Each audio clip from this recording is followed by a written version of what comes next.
Meeting of the Iowa State Student Government to order at 6 o'clock on the dot. We will go into roll call. When I say your name, please say here or present. Ogba. Becker. Here. Brewick. Present. Burks. Dre. Here. Eisma. Engelken. Here. Frencher. Here. Hackbarth. Here. Holiday. Here. Hirsch. Here. Kohlhaus. Here. Kuehler. Here. Magallanes. Mahoney. Here. Mays. Here. Moscar. Here.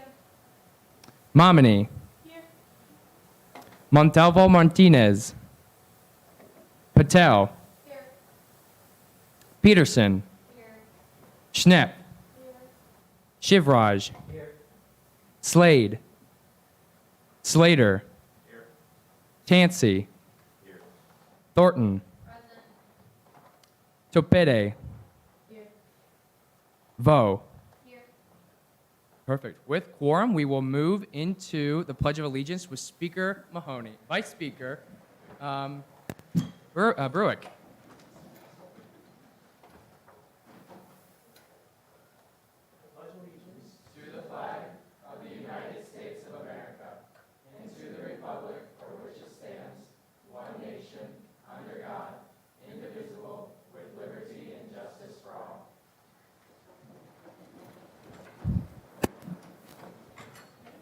And with that, we will go into our program on an update of the advisor's duties, activities, and projects with our student government advisor, Sophia Sarver. During the program, if we could have everyone just put down their laptops so we can give our full attention to Sophie.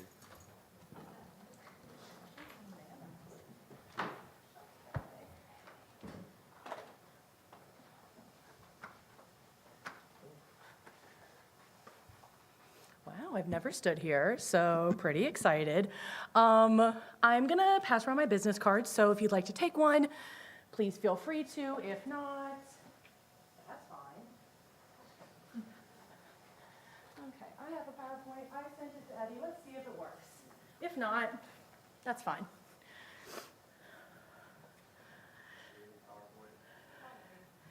Ooh, there we go. Okay. Oh, hello. So hi, my name is Sophia Sarver. I go by Sophie, and I am your primary student government advisor. So I'm going to go into a little bit of what that means. I'm not going to take a ton of time tonight because I know we have a really packed agenda. So I guess I'll just move on. Okay, so a little bit about me, because I feel like if I just stood up here and didn't tell you anything about myself, it'd be a little weird. I am from Pittsburgh, Pennsylvania. I have two cats that I talk about quite a bit. Their names are Jackson and Quincy. You can see them in the photos. If you're in cabinet, that is going to be consistently my photo of the week, so be prepared. A few things I'm interested in, just so if you ever want to talk to me, just casually, I like board games, video games. I try to read, but sometimes it doesn't happen. Also, a big goal of mine is to keep my office plants alive. Hopefully, at some point in time, you will all be to my office and you will see that they're thriving, which is wild because I don't have a window. But they're growing, so I'm pretty jazzed about that. You can go to the next slide. Thank you. So I work in the Memorial Union. We're currently standing in the Memorial Union right now. I advise specifically the executive branch, so that includes all of the president and the vice president.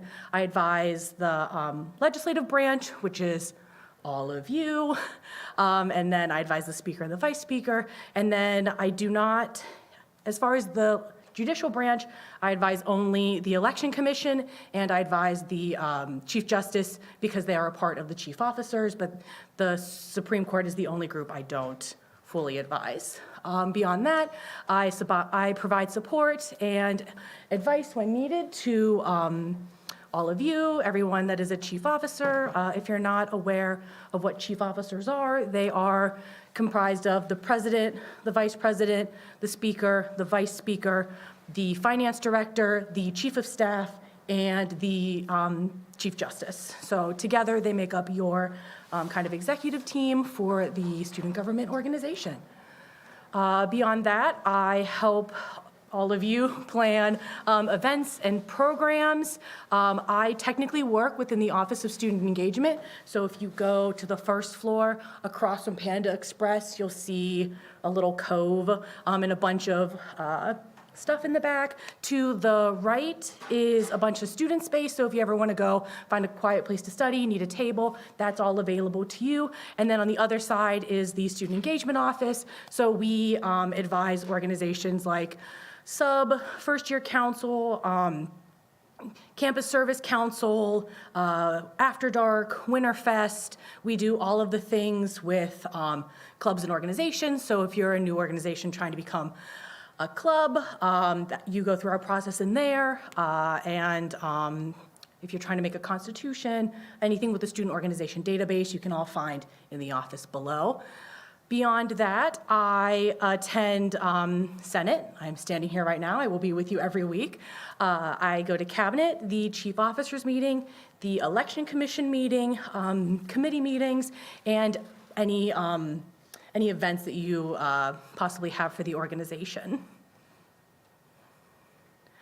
Oh, that's kind of hard to read. I'm so sorry. Beyond that, as being a part of the Memorial Union, I am a part of the Memorial Union management team. So I work with student engagement, our event management office, and operations to help out with the building and be involved with things at that level. I also collaborate with other staff across campus. If you ever need to work with anyone across campus, I'm happy to get you connected. And beyond that, I do a lot of approvals for the organization. So I approve all of the I'm one of the approvers for event authorization, mass emails, anything for the student organization database, the student organization travel authorization, anything with trademark, any workday financial things, and just like a few others that are definitely escaping my mind. Then beyond that is being a part of the MU. Oh, I'm so sorry. This is just another example of like who I advise. So all cabinet members, all of their committees, all Senate, all of you, all of the committees you will be on, and those are specifically to the organization. If you as a senator decide to be a part of a university committee, I do not advise that. So that is with people outside in this room. And then, yes, as far as the Judicial Branch, I do advise the Election Commission and the commissioner, the vice commissioner, and that whole process. So I am on a few MU committees. So first, I'm on the MU Diversity, Equity, and Inclusion Committee that was created this past year, so we're trying to get up and running on that. I'm also a part of the MU Professional Development Committee, which works on providing opportunities and events to employees here at the MU. Going from, we work with everybody from all of the custodians up to our director of the Memorial Union. So everyone that works here, we provide opportunities for them. And then I'm also on the Student Organization Policy Review Committee. So we're taking a look at policies that student engagement has and kind of across campus, and reviewing that to see if we can be doing a little better through specifically a diversity, equity, and inclusion lens. So that is an incredibly brief overview of what I do. I will hopefully work with all of you a lot this upcoming year. Does anyone have any questions?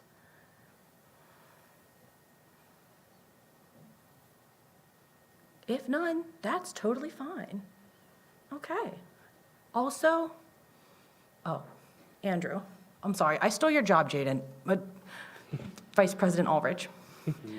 My bad. Vice Speaker Brewick. Hi, Sophie. I don't have any questions. I just wanted to harp on how Sophie's great. She's super cool. She's super nice. She's willing to help you on anything you're doing. And her, within reason, obviously her office is always open. You know, she'll always make time for us, even if you don't have anything scheduled. So you take advantage of her. She's great. That's all I have to say. Thank you. Okay. to sit down now. Thank you.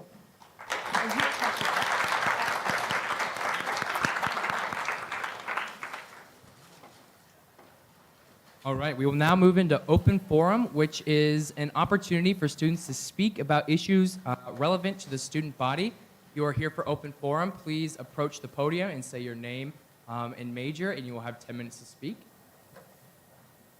Is there anyone here for open forum? All right, with that, we will go to adopting of tonight's agenda. Speaker Mahoney. I move the amendments reflected on screen.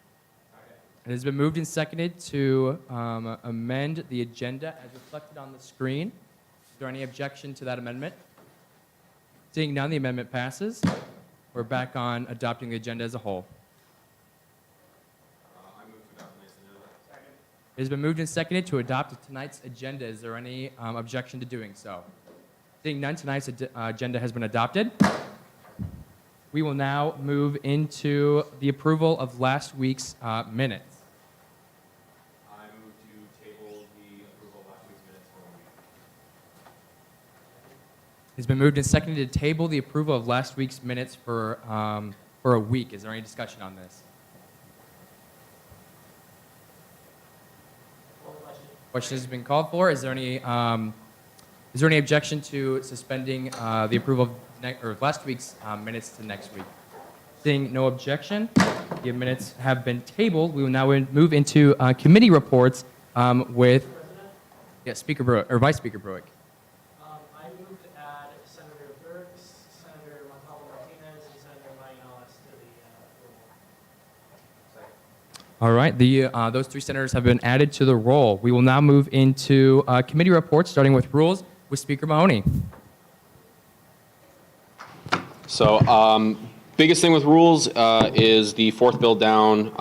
We'll be seating senators to Rules Committee. It's pretty much the same as any of the nominations we've seen tonight, or we've seen already. All of the nominations that we'll see tonight are going to be kind of the same thing. Rules is going to look at some of the big bills and new business. So we'll talk more about that next week and what that kind of means in my next rules update. The one thing I do want to touch on, and this is more the speaker job, is new business. I know you guys all hopefully saw that in the email that I sent out, but just as a reminder, when we do get to new business, the author of the bill will read off their opening statement, and then the only questions you can ask are questions of intent that have a yes or no answer. So there's no room for debate or amendments or anything like that. It's basically just hey, this bill's going to be on reading next week. It's basically just the official introduction of the bill. Are there any questions for Speaker Mahoney? Seeing none, we'll go into Finance Committee reports with Finance Director Claiborne. Yes. Hello, everyone. In your inboxes should be the first report of Claiborne's Cash Cow. I know, throwing back to Webkins days. But in there, it's kind of just updates on the bills that you will see in new business. These are 3 contracts and then simple finance bills that we will see next week. And going with that, I am seating 3 senators for Finance Committee tonight. So ask questions if you will. Thank you. Are there any questions for Finance Director Claiborne? Seeing none, we currently do not have a PR, Diversity, Student Initiatives, Local Affairs, or Sustainability Committee. Hopefully we'll be seating or confirming a lot of those heads of those committees tonight, and so we will go into comments from the Judicial... Oh, you're right. Sorry about that. We'll move into Student Initiatives with Senator Mays. Yeah, we technically don't have a committee right now, but we are seeing bills tonight to reseat all the members that do want to return for the upcoming year. And also, if anybody is interested in joining SI, shoot me an email. My email should be on this agenda with the bills to seat people. So I'd love to have you on. We need people. But we do have an event this coming Monday. It's on the Student Government Instagram if you want to share it. It's the Woofs and Wellness event. It's going to be in front of Parks Library from 11 to 1. We're going to have free donuts, some other mental health awareness things. We're going to have the dogs, the dogs that are with the police department that are mental health service dogs. So if you want to stop by, it'll be fun. Are there any questions for Senator Mays? Seeing none, we will now move into the comments from the Judicial Branch. Is there a representative present? I don't have so many comments. This last week, we discussed ways that we can do training for the Judicial Branch. That is a portion in our rules of the court, and until now, there hasn't been anything that's structured and codified since we are fairly new. And so just, we've been working on that. We're going to work on that for the rest of the year pretty much, but that's all I got. Are there any questions for our Judicial Branch? Seeing none, we'll move into comments from our Student Government Advisor with Sophie. Hello, you all just heard me talk for about 10 minutes, so I'm going to keep this super short. To those who have met with me so far, thank you so much. I've greatly appreciated it. For those who set up appointments, I greatly appreciate it as well. If you have not, if you could please meet with me before the end of the semester, I would greatly appreciate that. I don't really get the chance to talk to you kind of one-on-one and get to know you and how I can help support and just talk. So, I sent an email. I'm so sorry. I lost my train of thought for a moment. I sent an email. If you're not able to make it to any of the times in my calendar, please send me an email back. I'm happy to find a time that works for both of us. I just have those currently during my workday, but I'm happy to meet with you if like 8 to 5, 9 to 5 does not work. So that's all. Thank you. Are there any questions for our Student Government Advisor? Seeing none, I think we're all in a treat tonight for comments from the Executive Branch with President Ludwig. Hey there, everyone. First up and most important, there are donuts here that I'm going to pass around. Feel free to take one. A couple of us just thought it'd be nice to have a little snack tonight, so I'll pass these boxes around after my executive update. But so far this week for cabinet selections, we made a decision on Director of International Student Experience. So it will be our nominee is Arlene Garrick. So she will be here next week to be confirmed by you. From there, last week, Vice President Ulrich and myself met with President Winterstein, talked about our goals for the year, and basically just kind of talked about specifically mental health, food insecurity, and then international student career services and kind of some of our hopes there. And so she gave us some pointers on directions to go. Additionally, we met with Dr. Younger to talk about again, mostly transition and goals for the year, and then some of the events that are going to be going on next year for Jack Trice, the 99th anniversary of Jack Trice's death. Additionally, I attended the University Orientation Committee on Monday. They are in final stages of preparing, obviously, summer orientation and then DIS for the fall. If anyone here is going to be around in the lead up to the fall semester and you're interested in being a DIS team leader, they are still looking for a lot of individuals. There are a lot of positions to fill there. And it's a great way to impact students and kind of introduce them to Iowa State. So if you're at all free or interested, there's information on the website that I would encourage you to look at and consider taking on this position. It's a great way to impact our community. And then additionally, I attended the Faculty Senate meeting yesterday. They were reviewing new majors, some changes to course programs, and approved a handful of resolutions. Additionally, President Winterstein spoke there along with the provost on some things that the university is working on. And then, yeah, that's it for this week in terms of updates. You'll be getting my executive update in writing here in about 20 or 30 minutes. There'll be some additional details in there, and if you have any questions, I'd be happy to take them now, or you can reach out to me later. Are there any questions for President Ludwig? Seeing none, there are no external matters. We'll move into internal matters. There are no general orders. We'll move into special orders, starting the night off with 2022-1-021 SG, seating senators to the Finance Committee with Speaker Mahoney. I will yield a portion of my opening speaking privilege to Finance Director Claiborne.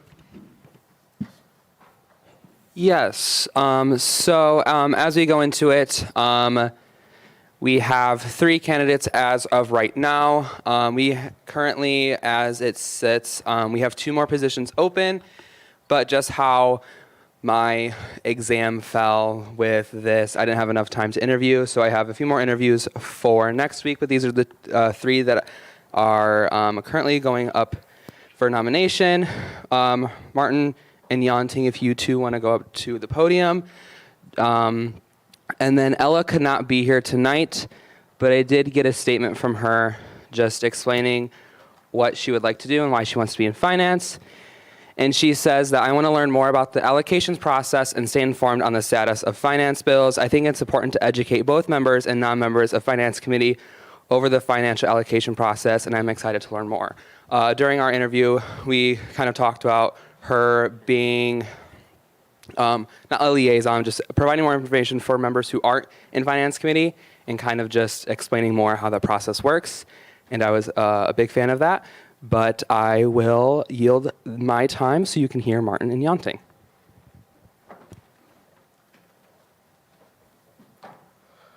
Hello, everyone. My name is Martin Hirsch. I'm a newly elected senator representing the IFC. During this school year, I had the opportunity to be a member at large on the Finance Committee. While on the Finance Committee, I interacted with countless clubs and organizations on campus. Through this, I gained an understanding that Finance Committee isn't just about funding. It's about how student government interacts with students at Iowa State. I loved my time during Finance Committee. I loved being able to interact with different clubs and organizations on campus. And I would love to be a part of it again. Thank you. Do you have any questions? Hi, my name is Yonting. Glad to see you all again today. I'm the graduate senator. I've been on finance since last fall. I had a great time. Have great colleagues like Man Patel. Yeah, so I'm back again to make sure that we have a great finance committee so we can fund bills and see legislation and make sure student funding gets to where it's supposed to go. Thank you.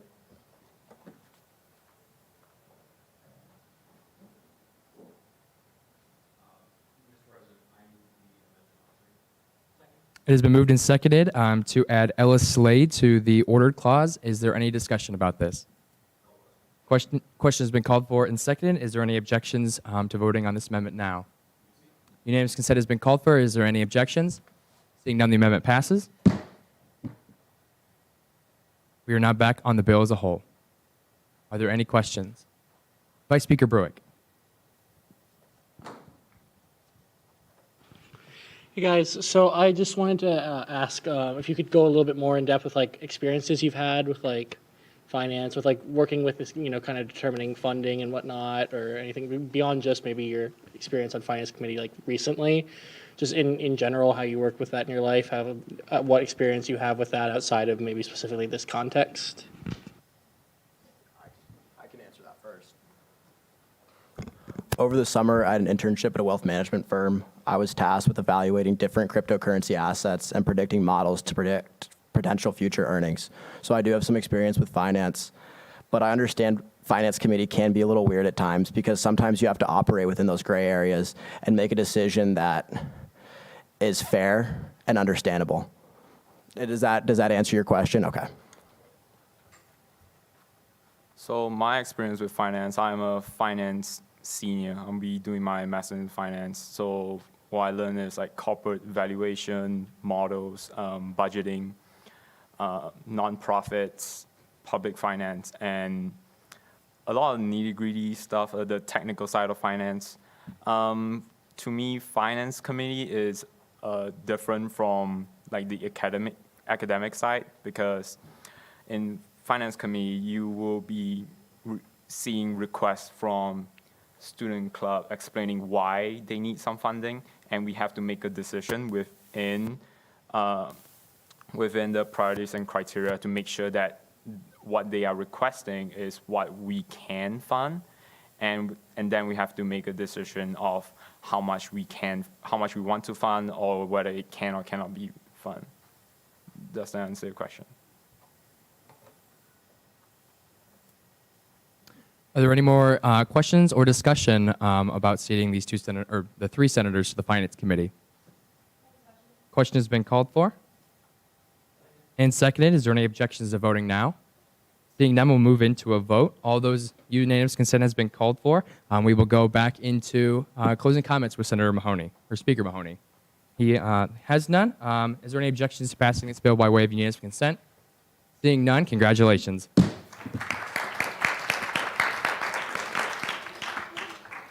We will move on to 2022-1-019 SG, reseating senators to Student Initiatives Committee with Senator Mays.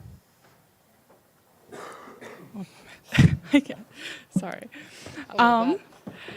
So this bill is just to reseat senators that were already a part of SI before the new student government started. So they are senators that are returning and they still have interest in being a part of it. Monsi, Max, and then Ella, who's not here today, are those senators that want to be reconfirmed. They already were confirmed by the previous Senate. They all are very awesome parts of SI, and I just want to reseat them so that we can kind of get back to business. If anybody has any questions for me, just let me know.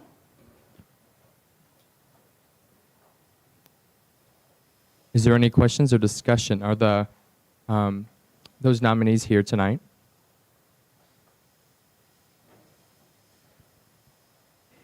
Yeah, I wasn't necessarily gonna ask them to talk just because it was reseating, but if they would like to talk, they totally can. If you guys want to get to know them. Should I just talk about some of the stuff I've done and the reasons I want to rejoin? So I joined Senate in February, and the first committee I joined was SI, just because I feel really strongly about giving back to the student body. So I really felt that SI was the right fit for me, even before I was confirmed as a senator. And after serving in Senate for 2-ish months, I can definitely say that I would like to return to SI. And I have one project specifically geared towards transfer students that I would like to continue within SI because I myself am a transfer student, so I would like to help transfer students that have struggled. So, yeah.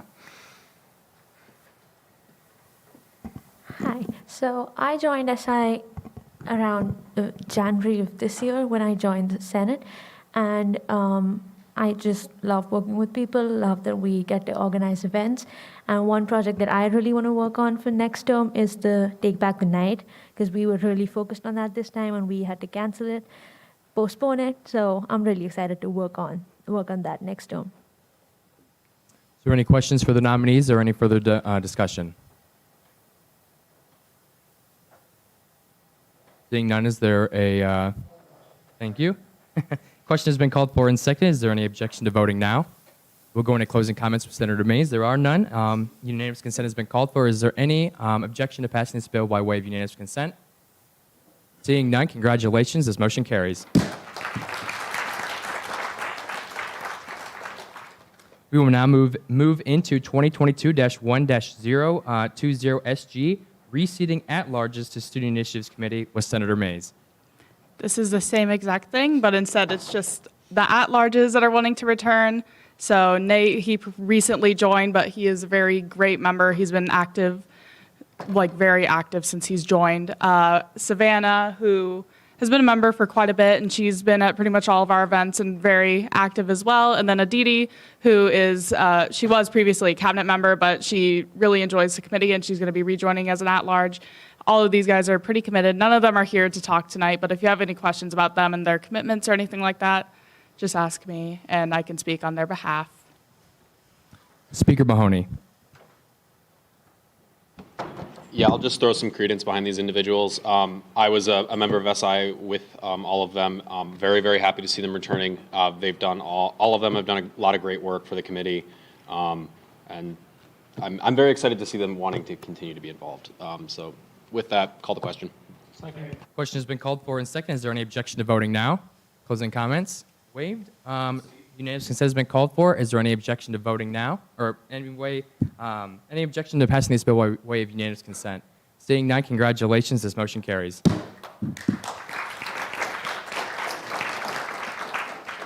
We will now move into 2022-1-018 SG, seating senators to Rules Committee with Speaker Mahoney. So like I said in my Rules Committee update, these are the individuals that I've had the pleasure of interviewing and having read through their applications.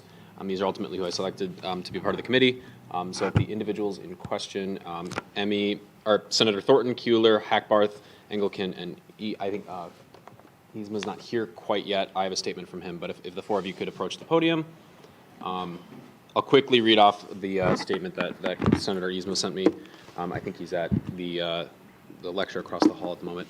But he said, the committee is very important and requires those who will have the patience and drive to learn the rules and how to apply the rules to situations that could possibly arise. While I may not have as much student government experience as many of my fellow senators, I have experience in dealing with bylaws and board review by assisting my school's newly graduated FFA advisor in creating our organization's important documents and bylaws. In terms of making tough decisions, while earning my Eagle Scout title, I was the senior patrol leader of my scouting troop, where I had to sit with the Scoutmasters and discuss incidents of troop infighting and how to deal with the consequences that would follow, for a quick example. I really liked interviewing him and talking with him. Senator Brewick and I both, or Vice Speaker Brewick and I both sat down and talked with him for a while, and I really enjoyed what we had to hear, but I will let the senators that are here tonight speak for themselves. All right, hello everyone again. So basically, I'm joining rules because I would like to increase my understanding of how Senate works and how the bylaws works. And that's what rules is specifically geared towards. And the primary reason I'm doing this is because I feel that by increasing my understanding of how like Senate rules work, I will be able to better serve my constituents as a better representative. So that's pretty much the primary reason I want to join rules. Additionally, like, as a senator who joined recently, like about 2 months ago, I understand how daunting it can be at first and how confusing things can be. So I also want to serve as a resource to other you guys that are new and be able to help you guys with some of the more confusing parts of the bylaws and how Senate works.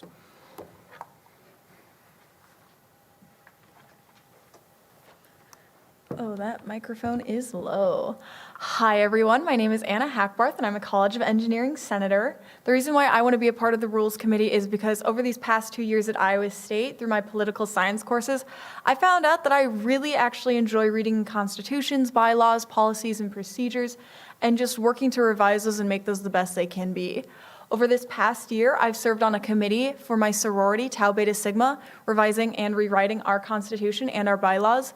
And I also helped to rewrite our joint fraternities, Constitution and bylaws as well. And this past year, I was also fortunate enough to serve on the Engineering Student Council Constitution Committee with Senator Kuehler. And while that has not been as active as I had hoped, that has given me a really great insight into just how constitutions and how bylaws work and what we can do to make them better. And if you have any questions, let me know.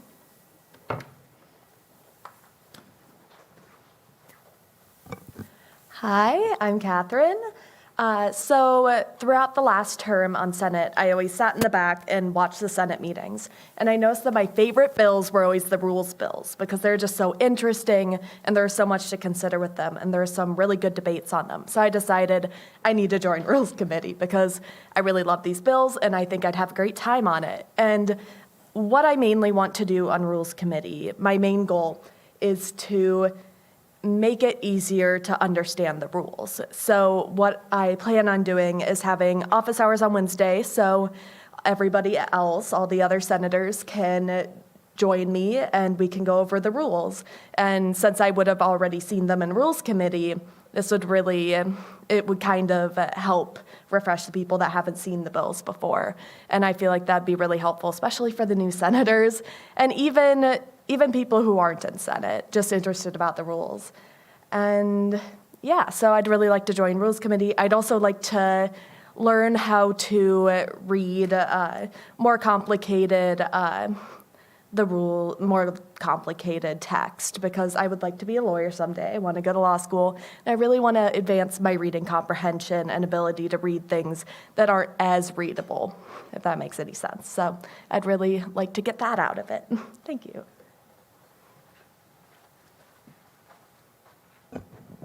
Hey, I'm Emmy. I'm the College of Design senator. I just want to get back to where we left off at the end of, what was it? When did we quit? April 12th? Yeah, so we were in the middle of rewriting the bylaws or editing them. We left at Chapter 5, and I just want to get back to Chapter 6, please and thank you. Chapter 4, I'm reading that right now. It's still messed up. I think we accidentally made, not mistakes, but we skimmed that a little bit too quickly.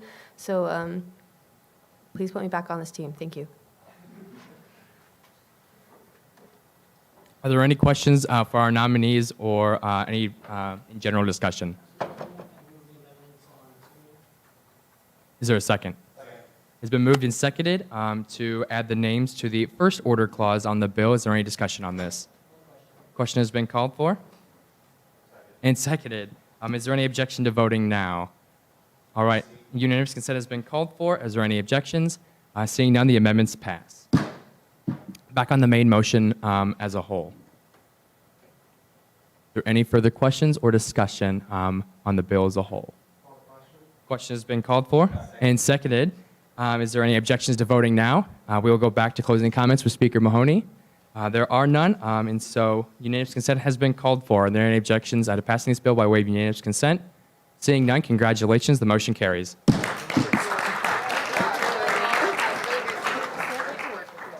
We will now move into 2022-1-009 SC, confirming a nominee for Chief of Staff with Senator Brewick, or Vice Speaker Brewick. Hey, so Emily, if you could go up. So President Ludwig nominated as Chief of Staff. It's Emily Roberts. She's great. She's really cool. Chief of Staff's really important. They are the sort of manager of the cabinet. So they're important. Ask good questions if you have any, and I'll turn it over to Emily to talk a little bit. Good evening, y'all. My name's Emily Roberts, and I'm hopefully going to be confirmed as your next Chief of Staff. To briefly introduce myself, I'm a junior in chemical engineering with a minor in energy systems. I grew up in Tuscaloosa, Alabama, and I transferred to Iowa State last January, and my only regret is not having done it sooner. I've loved being here since then. However, I've had one consistent thing throughout my time at college, and it's been student government. I served in the first-year mentor program as a senator at the University of Minnesota, was then seated as a College of Engineering senator the following year, served as head of the dining committee and head of the campus life committee. On those committees, I've also gotten the chance to pass bills that were really important. I wrote a dining hall plan that reduced meals to 6 meals a week during COVID because people weren't comfortable going to dining halls and shouldn't have to pay for meals they weren't going to eat. Through that time, I also passed 2 resolutions to have pass-fail grading established. Spring 2020 was very easy. Every university passed it. Fall of 2020 was a bit of a push. However, I got it through the University Senate and to the Board of Regents, and it was instated for that fall too. Since transferring to Iowa State, I've now served as Director of Academic Affairs this last year, and I've absolutely loved my time on cabinet.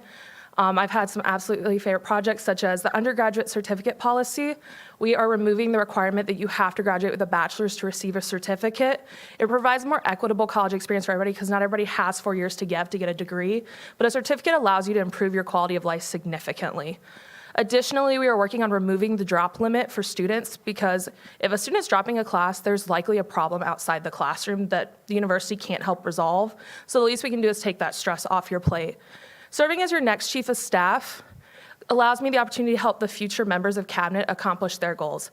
I understand what it's like to have to write bills. I understand what it is to work with university. I understand how important it is, the collaboration between cabinet and Senate. As while we have projects, senators, you spend every week with your constituents. Cabinet doesn't have that ease of access. You guys attend your student councils, you guys talk to your residents, and you kind of get that word of mouth from students that cabinet needs to understand to do their jobs better. So if you confirm me as your next Chief of Staff, I promise that the next year will be full of collaboration and improvement of student life. Are there any questions or open to discussion? We'll start with Senator Keeler. Senator Keeler. Okay, maybe. Hello? So, there we go. So I guess my question for you, or I don't know if this is really a question, but I guess I would just like to hear from your words, maybe if you could just explain the role of Chief of Staff for some of our newer members who might be less familiar with student government, and just why you think you would be a good fit for that role. Absolutely. Chief of Staff is not a position you always see. My job is to serve Jaden and Jacob in those capacities that they're unable to. Being student body president requires being in a lot of meetings. Vice president requires the same things, those meetings, and his time commitment to Senate. However, there are also 16 other members of cabinet who need somebody to go to for advice, for help on working on their projects, and that's what Chief of Staff does. My job is to help them accomplish their goals and ensure the platform that Jacob and Jaden ran on does get implemented, because that's what the students chose. Why I feel I would do this, I've served in 2 branches of student government. I understand how each branch operates, and I have a very well-rounded knowledge of Robert's rules. While there are absolutely individuals in this room who know more than I do, I know enough for the average cabinet member. Additionally, I've served on the Collegiate Panel at Council as Vice President of Civic Engagement. In this role, I oversaw 20 officers from 16 different chapters. So they all have different goals, different opinions, and I brought them together to not only accomplish their goal, but improve the Collegiate Panel community as a whole. All right, thank you very much for that. I yield. With that, we'll move on to Senator Thornton. All right, first I move to remove Senator Yonting from the roll. Is there a second? Second. Seeing no objection, Senator Yonting has been removed from the roll. Cool. You kind of did touch on this, but since this is a new role, I was wondering what you've done to prepare yourself for this position. Absolutely. So to begin with, Jacob and Jaden have a 12-point platform plan. I have it basically memorized at this point because my job is to ensure that does get implemented. Additionally, I've kind of thought through my past year on cabinet what has worked for me and what hasn't. And I unfortunately can say the first semester I did not do the collaboration necessary for me. So I began by kind of establishing what I think each cabinet member will need to do over the next year to get their goals in place and ensure that constituents are getting their voices heard, and what collaboration will probably need to occur between senators and cabinets, kind of setting those expectations. Thank you. I yield. Is there any further questions for our nominee or any further discussion on the bill as a whole? Question has been called for and seconded. Is there any objection to voting now? We will go back into speaking or closing comments with Vice Speaker Brewick. There are none. All those in favor, unanimous consent has been called for. Is there any objections to passing this bill by way of unanimous consent? Seeing none, congratulations. This motion carries. Thank you. We will now move into 2022-1-010 SC, confirming a nominee to the Student Fees and Tuition Committee. Being that I am the nominee, I'm going to be turning over the chair to acting Chair Mahoney. All right, so we will turn it over to Vice Speaker Brewick for opening comments. Acting Speaker, I'm sorry. Hey, everyone. So we had the election for the senator last week for this committee. So it's the same committee, but the executive gets a nominee. So that's what we're doing right now. Like I said, with that last bill last week, student fee and tuition committee sets all the mandatory fees students have to pay and doesn't literally set, but has some say in the tuition considerations for what we pay. So it's obviously incredibly important. So yeah, I'll turn it over to Jaden. Well, hello, everyone. If I haven't had the chance to meet you yet, my name is Jaden Ulrich, and I'm acting as your Vice President currently. But as Vice President and being able to sit in your guys' position last year, I have a unique position to be able to sit on the Student Fees, Special Fees Committee, where I know how far our own fee goes, the student activities fee, how far it goes, and how much impact that can have. And so I have knowledge from that and regularly meeting with our current administrators about what they believe, what they know, what's going on. I've got both the knowledge from this current body and meeting with those administrators. Also being, prior to being Vice President, I've held multiple leadership positions within the Inter-Residence Hall Association. I'm a current RA over in Joffrey Hall and a past cyclone aide. And when it comes down to the time commitment for serving in this role, the committee only meets about once a month. And so that's going to be very easily balanced with the current duties of Vice President that I carry. I don't want students having to pay more than they have to. I'm going to be an advocate for that. I'm already serving as an advocate for you guys and everyone else. And so with that, I guess I'd be open to any questions you may have.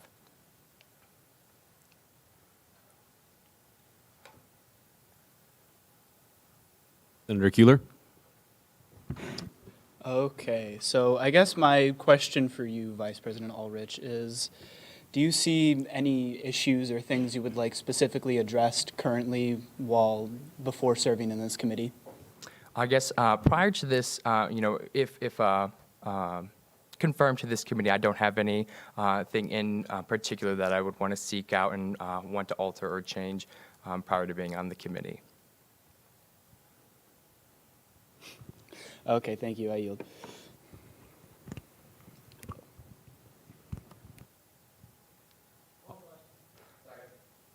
There has been a call to question. Any objections? We'll now moving into closing comments with. There has been a call for UC. Any objections? By way of unanimous consent, this bill passes. Congratulations.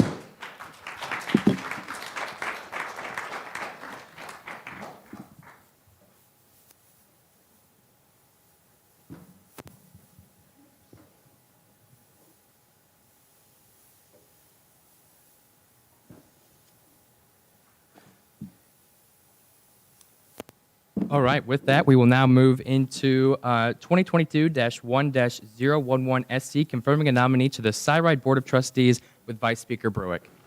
All right, so the president's nominee is approaching the podium. So Cyride Board of Trustees is like the board that runs Cyride. It's one of our many appointments. It's one of the very important services we provide to students.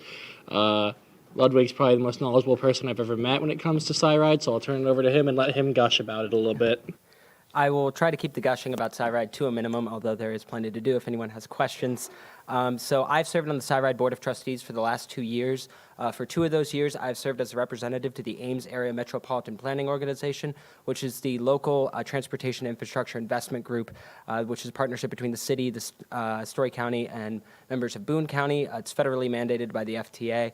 So as there, I represent Cyride's interests and basically making sure that the infrastructure investments we're making as a community adequately support Cyride's needs. Additionally, this last year, I've served as vice president of the board of trustees for Cyride, helping lead in some conversations about the budget, some of the investments that we're making. We've worked on things like expanding Cyride's electric bus fleet. This last year, just a couple weeks ago, we actually just got a $3.1 million grant from the FTA to expand our electric bus fleet. We're going to be able to buy, I think, 3 or 4 more electric buses with that. There's a lot of opportunities coming down the pipeline to continue to expand Cyride's electric bus fleet. And so, yeah, that continues to be a big priority. And then more generally, right-sizing the student trust fund with Cyride. So Cyride's kind of uniquely funded in the fact that every student at Iowa State pays a fee to have continuous access to Cyride. All you have to do is present your student pass, and you can get on a Cyride route anywhere in the city for free. And so with that, Cyride has a student trust fund. So if there's ever money that is saved at the end of the year that goes into the student trust fund, that's there to absorb some of the shocks that may come from sudden falls in enrollment. The last couple, about the last decade or so, there were some maybe less foresight than necessary in our budgeting process that allowed that trust fund to be depleted a lot. And so these last 2 years, I've worked closely with Barb Neal, the director at Cyride, and the rest of the board to chart a path forward so that we can rebuild the trust fund, continue to have that kind of security and guarantee for the agency so we never have to do anything drastic like either take out a large loan or cut services. And that's something I want to continue doing in the next year so that Cyride can continue to be an amazing service for the community. For those of you who don't know, Cyride is a nationally ranked transit system. We are ranked 2nd in the nation for per capita ridership. So the top 3 is New York, Ames, Iowa, San Francisco for per capita ridership. That's one of my favorite facts. And so I just want to make sure Cyride continues to be a strong service for the community. I think it's incredibly valuable. And yeah, I'd be happy to take some questions if you have any. Are there any questions or discussion on the bill as a whole? Senator Keeler. Okay, President Ludwig. So I really liked what you mentioned about increasing the trust fund because we have had decreasing enrollment over the past couple of years. I just wondered if you could elaborate on that. So specifically, like, what are you guys doing to increase that trust fund? Yeah, so over the last couple of years, we've been really aggressive with grant applications. Cyride, because of its high per capita ridership, is very competitive in a lot of grant applications with the federal government. So we've been able to get a lot of different grants in the door that have managed to save students money. Additionally, the city and the university, because of additional funding that's been coming in from the federal government in terms of grants, and through the infrastructure bill that was passed and the CARES Act that was passed at the beginning of the pandemic, we've been able to kind of stave off increasing the fee and the amount that we might have thought we would have needed to a couple years ago. So we have increased the fee, these last 2 years, but I think we've kind of gone to the point where there's enough money that we're sitting on in reserves that we won't have to do any super sizable increases to the fee in the upcoming years. So we're charting a path forward that I'm really, really comfortable with. I think, assuming the best, I think in about 4 or 5 years, the trust fund will be back to a healthy balance that we can rely on. All right, thank you very much for that. I yield. I have to ask, if you had to pick between Cyride and President of Student Government, which would you pick? Cyride's my first love here at Iowa State, but in a way I see serving on the Cyride board as a continuation of serving students at Iowa State. Transportation policy has been a really odd B-plot to my life as an Iowa State student. I've served on Cyride, obviously, these last 2 years through that AMPO. I've also served on the Transportation Advisory Council here at Iowa State, helping them kind of decide some of the transportation issues that we're facing as an university. I've also served on BAG, the Bicycle Advisory Group, which is a really interesting and fun little committee that I'm on. It's mostly focused on redesigning some of the roadways here and bike paths on campus to better balance pedestrians, drivers, and bicyclists' interests on the roads and sidewalks. So yeah, I tied. Is there any further questions for President Ludwig or for any further discussion on the bill as a whole? Question has been called for and seconded. Is there any objections to voting now? We will go back into closing comments. There are none. Unanimous consent has been called for. Is there any objection to passing this bill by way of unanimous consent? Seeing none, congratulations. This motion carries. We will now move on to 2022-1-013 SC, confirming a nominee for Director of Outreach with Vice Speaker Brewick.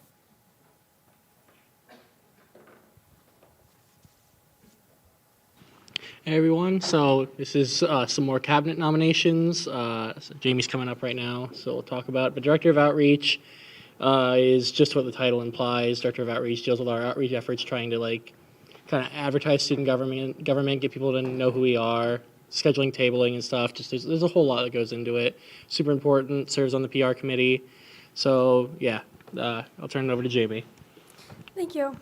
Hi everyone, my name is Jamie Haas, and I was nominated to be the Director of Outreach. Since I was seated as a UROC Senator back in February, I have found that I enjoy being a part of student government. I've also enjoyed meeting new people through this organization.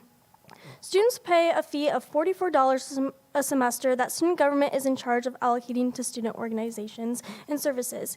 Yet I assume you all are aware that many students don't know what student government is or what we do. That is why outreach is important.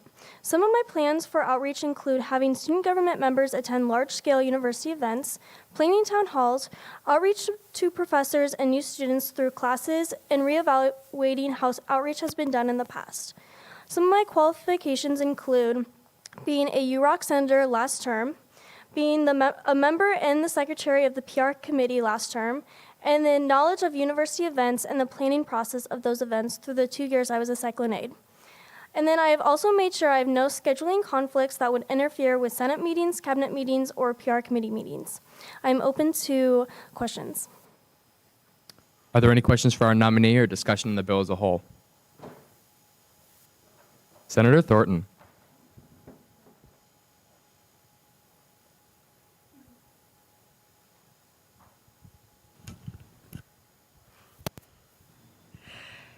You were on the PR committee, correct? Yes. Okay, great.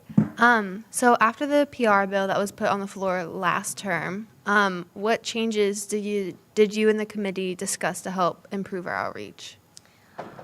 Because the PR bill was so last minute, we didn't really get to implement anything, but we did discuss some new plans for incentives. And then I also am planning on having town halls in the fall and during my term because it is required for us to have a town hall. So. What do you think is our biggest flaw as an organization in terms of outreach, and how do you plan to address that? Yeah. So I think, like what I said in my speech, I would really like to reevaluate how outreach has been done in the past. And I've been talking to both Christian and Maddie, who are the nominees for Senior Director of Communications and Director of Marketing, to discuss new ways for outreach ideas. We really want to reevaluate how outreach credits are done. I'm not going to go into specific details about that quite yet because I still want to talk to some people about that, but that's something that I also want to reevaluate. And then also, we were talking a lot about tabling and how it's ineffective. So maybe getting rid of tabling, except for large-scale university events such as like DIS and Club Fest and stuff like that. Okay, thank you. I yield. Did I answer your question? Yeah, I think so. Thank you. Senator Becker. So I just wanted to speak on Jamie's PR, and you will not find someone more passionate about this organization. She is such a welcoming person. She actually encouraged me to run for this position right now. She wants people to know and care about student government, and I think she would be wonderful for the position. Senator Schnepp. I would just also like to talk on Jamie's behalf. I joined PR after joining Senate, and she was just so welcoming and so nice, and it's just been an amazing experience working with her, and I cannot wait to see how she flourishes in this role. So. Is there any further questions for the nominee or discussion on the bill as a whole? Question has been called for and seconded. Is there any objection to voting now? Closing comments? Seeing none, we will go into a vote. Unanimous consent has been called for. Is there any objection to passing this bill by way of unanimous consent? Seeing none, congratulations, Jamie. This motion carries. Thank you.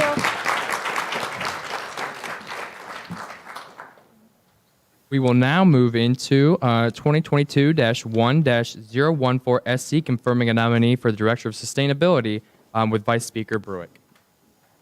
So yeah, it looks like the nominees head up to the podium.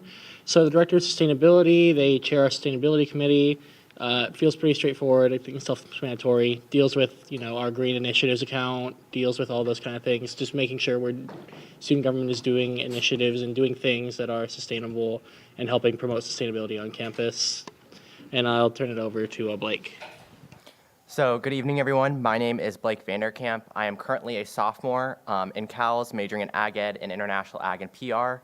And my passion for Sustainability Committee really started my freshman year, where I served under Jennifer Seth, and have still actually got to keep in touch with Elizabeth as well, our past Director of Sustainability.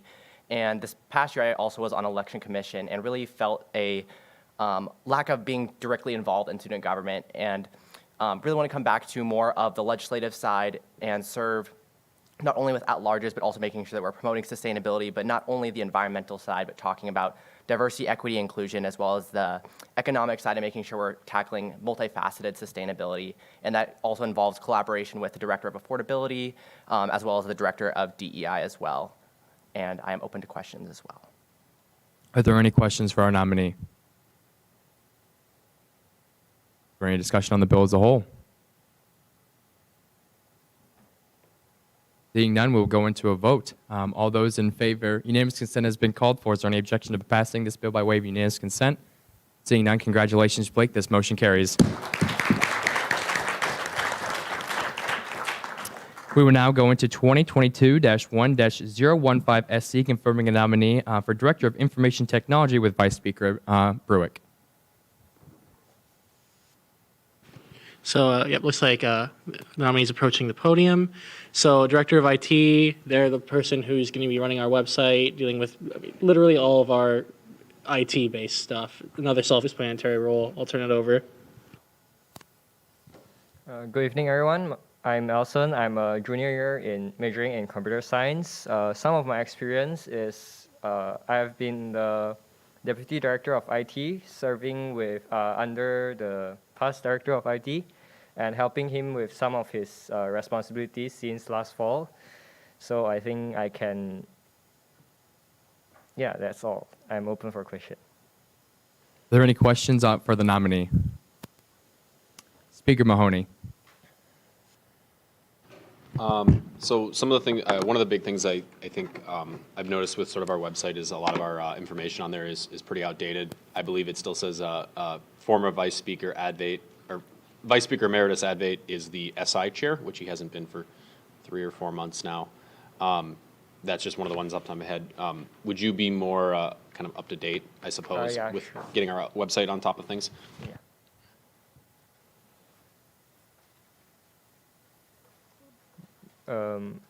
What was your question again? Yeah, would you be more on top of our website, I suppose? Yeah, sure. Because the reason why I haven't been that up to date is because I just got nominated, so I wasn't really still in the transition period. So yeah. Right. I'm certainly not blaming you. I'm just making sure. Yeah. Thank you. Senator Keeler. Kind of going off of what Speaker Mahoney said. So as we all know, there are people that join student government kind of in between terms. So I was wondering if you have any plans of making yourself more available to sort of change the website kind of fluidly as people come and go from the organization. I have a list of all the senators and cabinet members, which I will regularly check up. If there's any changes, I will just make updates in the website as accordingly. So yeah, hopefully that answers your question. All right. Yeah, thank you. I yield. Senator Engelken.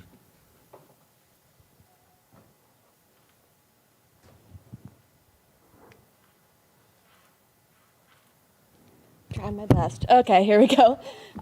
What are some things you'd like to work on as Director IT, and what are some things you'd like to improve? So some of the things that I was discussing with the past Director of IT to try and improve was, so in the student government website, you would there's a lot of different tabs and sections, which I find will sometimes be confusing for the user trying to navigate it. So I was trying to think of ways which I can reduce the amount of selections so that they can easily find what they are looking for. Thank you. I yield my time. Are there any further questions for our nominee? Question has been called for and seconded. Is there any objection to voting now? Closing comments with Vice. There seeing none. Unanimous consent has been called for. Is there any objection to passing this bill by way of unanimous consent? Seeing none, congratulations, Elson. This motion carries.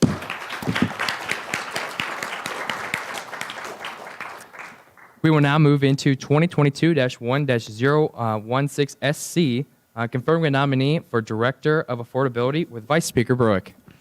All right, so if the nominee would like to approach the podium, another pretty self-explanatory cabinet role, Director of Affordability, is going to be dealing with affordability for college students, dealing with just, I think, the obvious things that go with that. So I'll turn it over to our nominee. Hi, everyone. My name is Ariana Fisher, and I'm a junior here. I'm studying business analytics and accounting. Today, I will be asking for your confirmation to be your next Director of Affordability. Throughout my time at Iowa State, though I'm new to student government, I've been deeply involved in the residence hall leadership system. In 2019, I was president of my house, Haber House in Helzer. 2020, I was the president of Helzer Hall, and this past school year, I had the privilege of serving as your Inter-Residence Hall Association vice president. In addition, I'm also a peer mentor to incoming freshmen that are open options, so they're not really sure of what they want to major in yet. And I'm also involved in several different clubs on campus as well. But through my experiences, I've learned how to effectively communicate with others in all different facets, whether it be in administration, one-on-one, groups of people, that also in turn generate meaningful results. I was behind the whole making Linden meal plan optional. I got to work with Dr. Pete England and really investigate what would be the best possible outcome that decreases students' expenses on campus. So I do have a passion for that. And we all want college cheaper, right? So can't argue that. But I decided to apply for the Director of Affordability position because I really do value the platform that President Ludwig and Vice President Ulrich presented within making it more accessible and more accessible I said the same word twice, whatever, for students. So to me, there's three pillars of affordability. There's education, there's personal, and there's futuristic thinking. So within education, I'm a big advocate for the immediate access program. All of my classes have been on it, and it's a great program. And it's something I'm really looking forward to expanding. Also within that, the pandemic really highlighted that within that, there's also like living and food expenses, and food insecurity on campus is a huge problem. I'd really like to leverage SHOP and the Give a Swipe program. And in my time with residents, it's really, really easy for people to like give a swipe, but you can't receive a swipe very easily. So really making that more accessible to students, whether it be like having little slips in SHOP that you can just grab and go. Also with living in their platform, there is a renter's guide, and I would really like to help them execute that because I do think it is important for college students to know like all the fees associated with living off campus, especially since living on campus is so straightforward. Next, personal spending. College is a time where there's a lot of transition. You become more financially independent. You start building credit, and that can go wrong very fast. So in addition to the renter's guide, I'd like to have a credit card guide for students to be able to reference throughout their time. Do you want a 30% APR interest rate? Probably not. So really like evaluating what is a good credit card to start out with to build your credit, and your 30-year-old self will thank you later. Also, leveraging your future expenses. So after you leave Iowa State, leveraging you can make more money by taking advantage of career services here, going to the career fairs. So by making more money later, it increases your financial comfortability throughout college, knowing that you're setting yourself up for success. So, and I know a lot of these, it's like a needle in a haystack. Like, here's a pamphlet on renter's guide. Who will see that? So I'm really open. I love talking to people. So I would be more than happy to go around and speak with leaders on campus that can get the information out there and working with other directors on the cabinet to really expand on that as a whole. But yeah, are there any questions? Speaker Mahoney. So I've had the pleasure of knowing Ariana for, 2 years now at least? Yeah, like 2, 3. And I've seen her be vice president of IRHA this last year. There are very few people on this campus that are harder working than her. The amount of stuff she has to take on as IRHA president, or vice president, my slip up there might let something loose. But she really does work really, really hard. And I'm very, very excited to hopefully see her in cabinet. I think she'll do a fantastic job as Director of Affordability. It's a position that's really important, and I know this is something she really, really does care about, and I'm super excited to see what she can do with the position. Vice Speaker Brewick.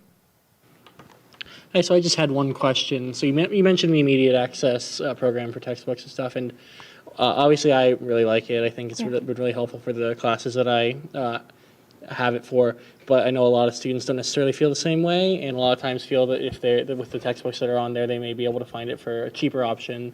So I was wondering if you had talked about or thought about or had anything to say about the opt-out process for that and what that was looking like, or if you had plans for that and talking about that.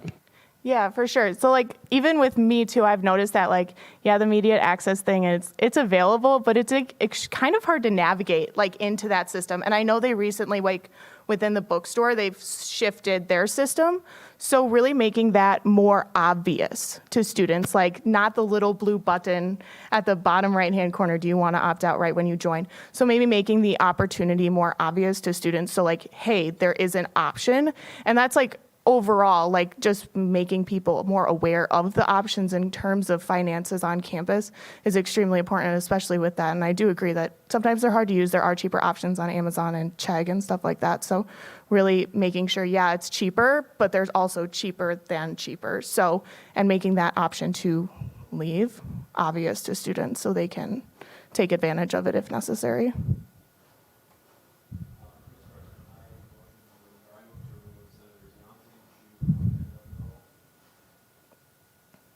They have been removed from the roll. Yes.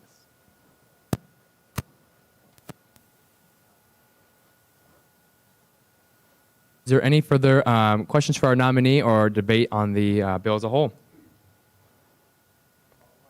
Question has been called for and seconded. Is there any objection to voting now? Seeing none, we will go back to closing comments but seeing none, we will go into a vote. Unanimous consent has been called for. Is there any objection to passing this bill by way of unanimous consent? Seeing none, congratulations, Ariana. This motion carries.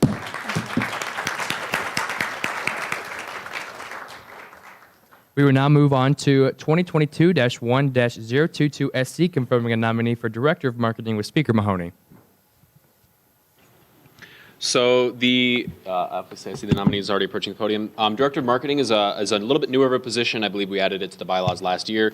They're essentially charged with doing kind of all of our graphic design, doing all of our sort of picture taking, sort of more of the media side of our outreach and our PR. If the nominee could please speak. Yeah, I'll leave it to them. All right. Well, hello. Thank you for having me this evening. My name is Maddie Willits, and I am applying to be your Student Director of Marketing. I'm a junior in graphic design here at Iowa State. I've been working with digital art and design since long before that, though. The program here is really rigorous and competitive, and it really does keep me on my toes to work to have some new ideas and ways of problem solving. I was introduced to the opportunity of applying to this campaign through being the designer for the Ludwig Ulrich campaign. And I would love to continue serving as a designer for student government. I also do work as a graphic designer for the College of Engineering, so I'm really used to working within Iowa State's branding styles, and I know a lot about how like print, social media, web design, and email lists are processed and sent. And I'm very experienced with the Adobe suite as well in particular, and using that could potentially get rid of Canva from the PR team, which could save us a little bit of money. And I have access to these programs wherever I go due to my major as well. In regards to leadership experience, I held various positions throughout like high school career, including like my 4-H club and leadership roles in my fine arts programs. I haven't gotten much of a chance to lead in college yet due to COVID and other circumstances, but I'm really excited for this opportunity. And I feel like I could do it well. This is my first experience in the student government world, and due to that, I actually think that I could bring some fresh ideas and perspectives to the PR team with hopes to restructure and make the committee work more smoothly, and efficiently than ever, to serve everybody the best way that we can.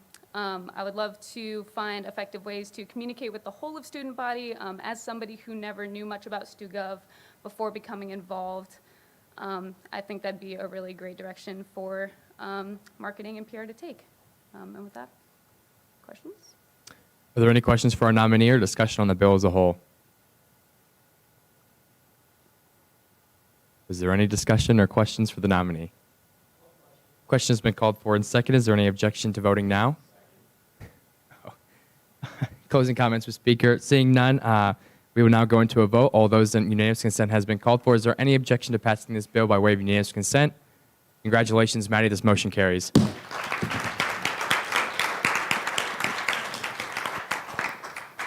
We will now move into 2022-1-023 SC, confirming a nominee for Director of Student Services with Speaker Mahoney. So the Director of Student Services is also a position I believe that is a little bit newer. They essentially work on a lot of the, student services. It's a relatively self-explanatory role. They are serving as a member of a Student Initiatives Committee as well, so that's another good point of contact. But I'll let the nominee speak for themselves. Good evening. I'm Chris Meyer. I'm a sophomore majoring in agronomy and agricultural business. This is my first involvement with student government, but I have had lots of friends in the past, so I'm very familiar with the process, and I've learned a lot through my 2 years here at Iowa State. Going back to why I wanted to be in this role and why I wanted to be more involved on campus, it was about this time last year where I thought to myself, what difference have I made on campus? What difference have I made to those around me for the people I care about? And that was really the main driving factor. And so starting this past fall and then this spring, I started getting a lot more leadership roles and a lot more involved with my community. That's been a great change in my life, and I'm excited to accept this challenge as Director of Student Services. Are there any questions? Are there any questions for our nominee or discussion on the bill as a whole? Senator Becker. What kind of ideas do you have? Yeah, so I've talked to President Ludwig and Vice President Ulrich quite a lot during their campaign about their platform, and I helped refine their platform points. And so kind of just want to echo off that. I know we talked a lot about the First Amendment. That's kind of a project I'd like to work on. And then also with the QPR. That's kind of already coming down the pipeline, but I'd like to hop on board with that with the question, persuade, and refer program for suicide prevention. Senator Hirsch. Can you kind of touch on some of your leadership roles you had and how that'd make you a good fit for this position? Absolutely. So currently I'm serving as the Cal's Council representative for AMO, which is Ag Marketing Management Organization. I'm also the assistant recruitment chair for Farmhouse Fraternity. And then I'm the fundraising director for Habitat for Humanity Iowa State Chapter. So all those roles are kind of project-based, and this, as Director of Student Services, the main thing is working on projects and getting those done. So I'm going to take those project skills and then move it forward to here. Senator Thornton. Excuse me. What partners in the university or the city of Ames do you believe that you'd be working closely with in this position? Yeah, so I'll definitely be working with the Student Initiatives Committee. Can you repeat your question? Yeah, so what partners in the university outside the Initiatives Committee and the city working with closely while in this position? I don't really know yet. I'll definitely have to talk with Vice President Ulrich and President Ludwig to kind of get those connections, make sure I know who to talk to, and be efficient with doing so. Okay, I yield. Are there any further questions or debate on the motion as a whole? Question's been called for and seconded. Is there any objections to voting now? Closing comments for Speaker Mahoney. Seeing none, we will now go into a vote. All those in favor, unanimous consent has been called for. Is there any objection by passing this bill by way of unanimous consent? Seeing none, congratulations, Chris. This motion carries. Thank you. We will now move into 2022-1-024 SC, confirming a nominee for Director of Health and Wellness with Speaker Mahoney.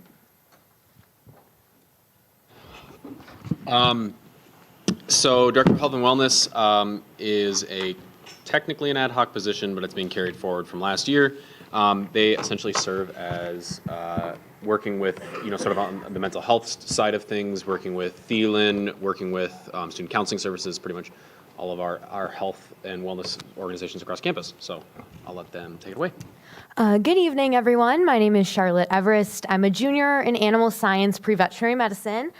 And I have had the honor of serving Iowa State as the executive secretary for the College of Agriculture and Life Sciences Ambassadors and peer wellness coordinator for my residence hall, Martin Hall, my freshman year. I'm very, very passionate about mental health, physical health, and I want to use this position to support students as people on top of students as students. I think that these past few years have really opened my eyes to just how important it is that we have stable resources in place for students to reach when life does happen.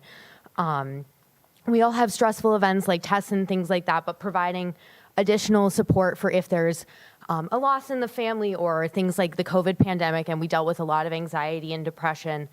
I want to make sure that our students are set up to be successful people as well as students.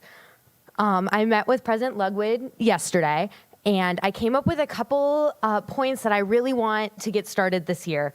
I want to work on menstruation products in gender-neutral bathrooms or gender-neutral locations so that non-female identifying students who need menstrual products do not have to enter a women's bathroom to access them. That can sometimes be a traumatizing experience, and I want to be respectful of all students and make sure they have access to these very expensive products. I also want to work with Thielen Student Health Center to bring back their online scheduling program. I've been having some trouble with their scheduling and trying to work it into my busy schedule, and I think that I would love to utilize that resource more with our students. I also want to talk to them about a potential monthly minute clinic on a Saturday. Their hours right now are only 8 to 5, 9 to 5 on Wednesdays. And with students having jobs and work and activities and things like that and in school, I think it could be hard to kind of balance, and I don't want anything to slip through the cracks. I want students to maybe have just that Saturday from 11 to 2 where they can pop on by and get that cold checked out so it doesn't turn into a longer term issue. And then I also want to initiate what I'm calling the Get Home Safe campaign. I lost a friend last year who did not get home safely, and I want to ensure that that never happens to anyone else. I talked to President Ludwig, and we talked about promoting Midnight Express, working with Cyride, how we can make that really accessible and make sure that's on students' radar. And then I want to initiate Facetime a Friend campaign, is what I'm calling it, where students designate themselves a student friend or a loved one that they are each other's partners for letting them know when they're leaving, getting to their location, and getting home safely, whether that be via FaceTime call, a selfie, or just a simple text message. I think that implementing just these little tiny steps will make students feel not only connected to Iowa State, but also save students' lives. I'm happy to answer any questions. Speaker Mahoney. So this is perhaps more of a, well, it's a personal project of mine, and that's working on sort of the mental health problems that a lot of campuses is facing. I know Student Initiatives Committee has been working on some stuff there. I have some personal things. One of my platform points as running for speaker was to get that mental health task force up and running again. I was just curious if you were, open to some of the collaboration between the executive branch and the legislative branch in that regard. Absolutely, absolutely. I'm willing to do whatever it takes to put good mental health resources in place. We're going to reestablish the Health and Wellness Committee as well, I believe. So hopefully get some good conversations going there about mental health, and I would love to even have just a specific mental health committee as well. Perfect, thank you. Are there any further questions or discussion on the bill as a whole? Seeing none, we'll move into a vote. All those in favor of unanimous consent has been called for. Is there any objections by passing this bill by way of unanimous consent? Seeing none, congratulations. This motion carries.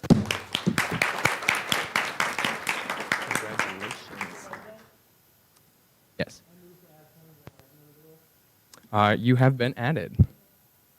We are going on to 2022-1-025 SC, confirming a nominee for ex officio to the Ames City Council with Speaker Mahoney.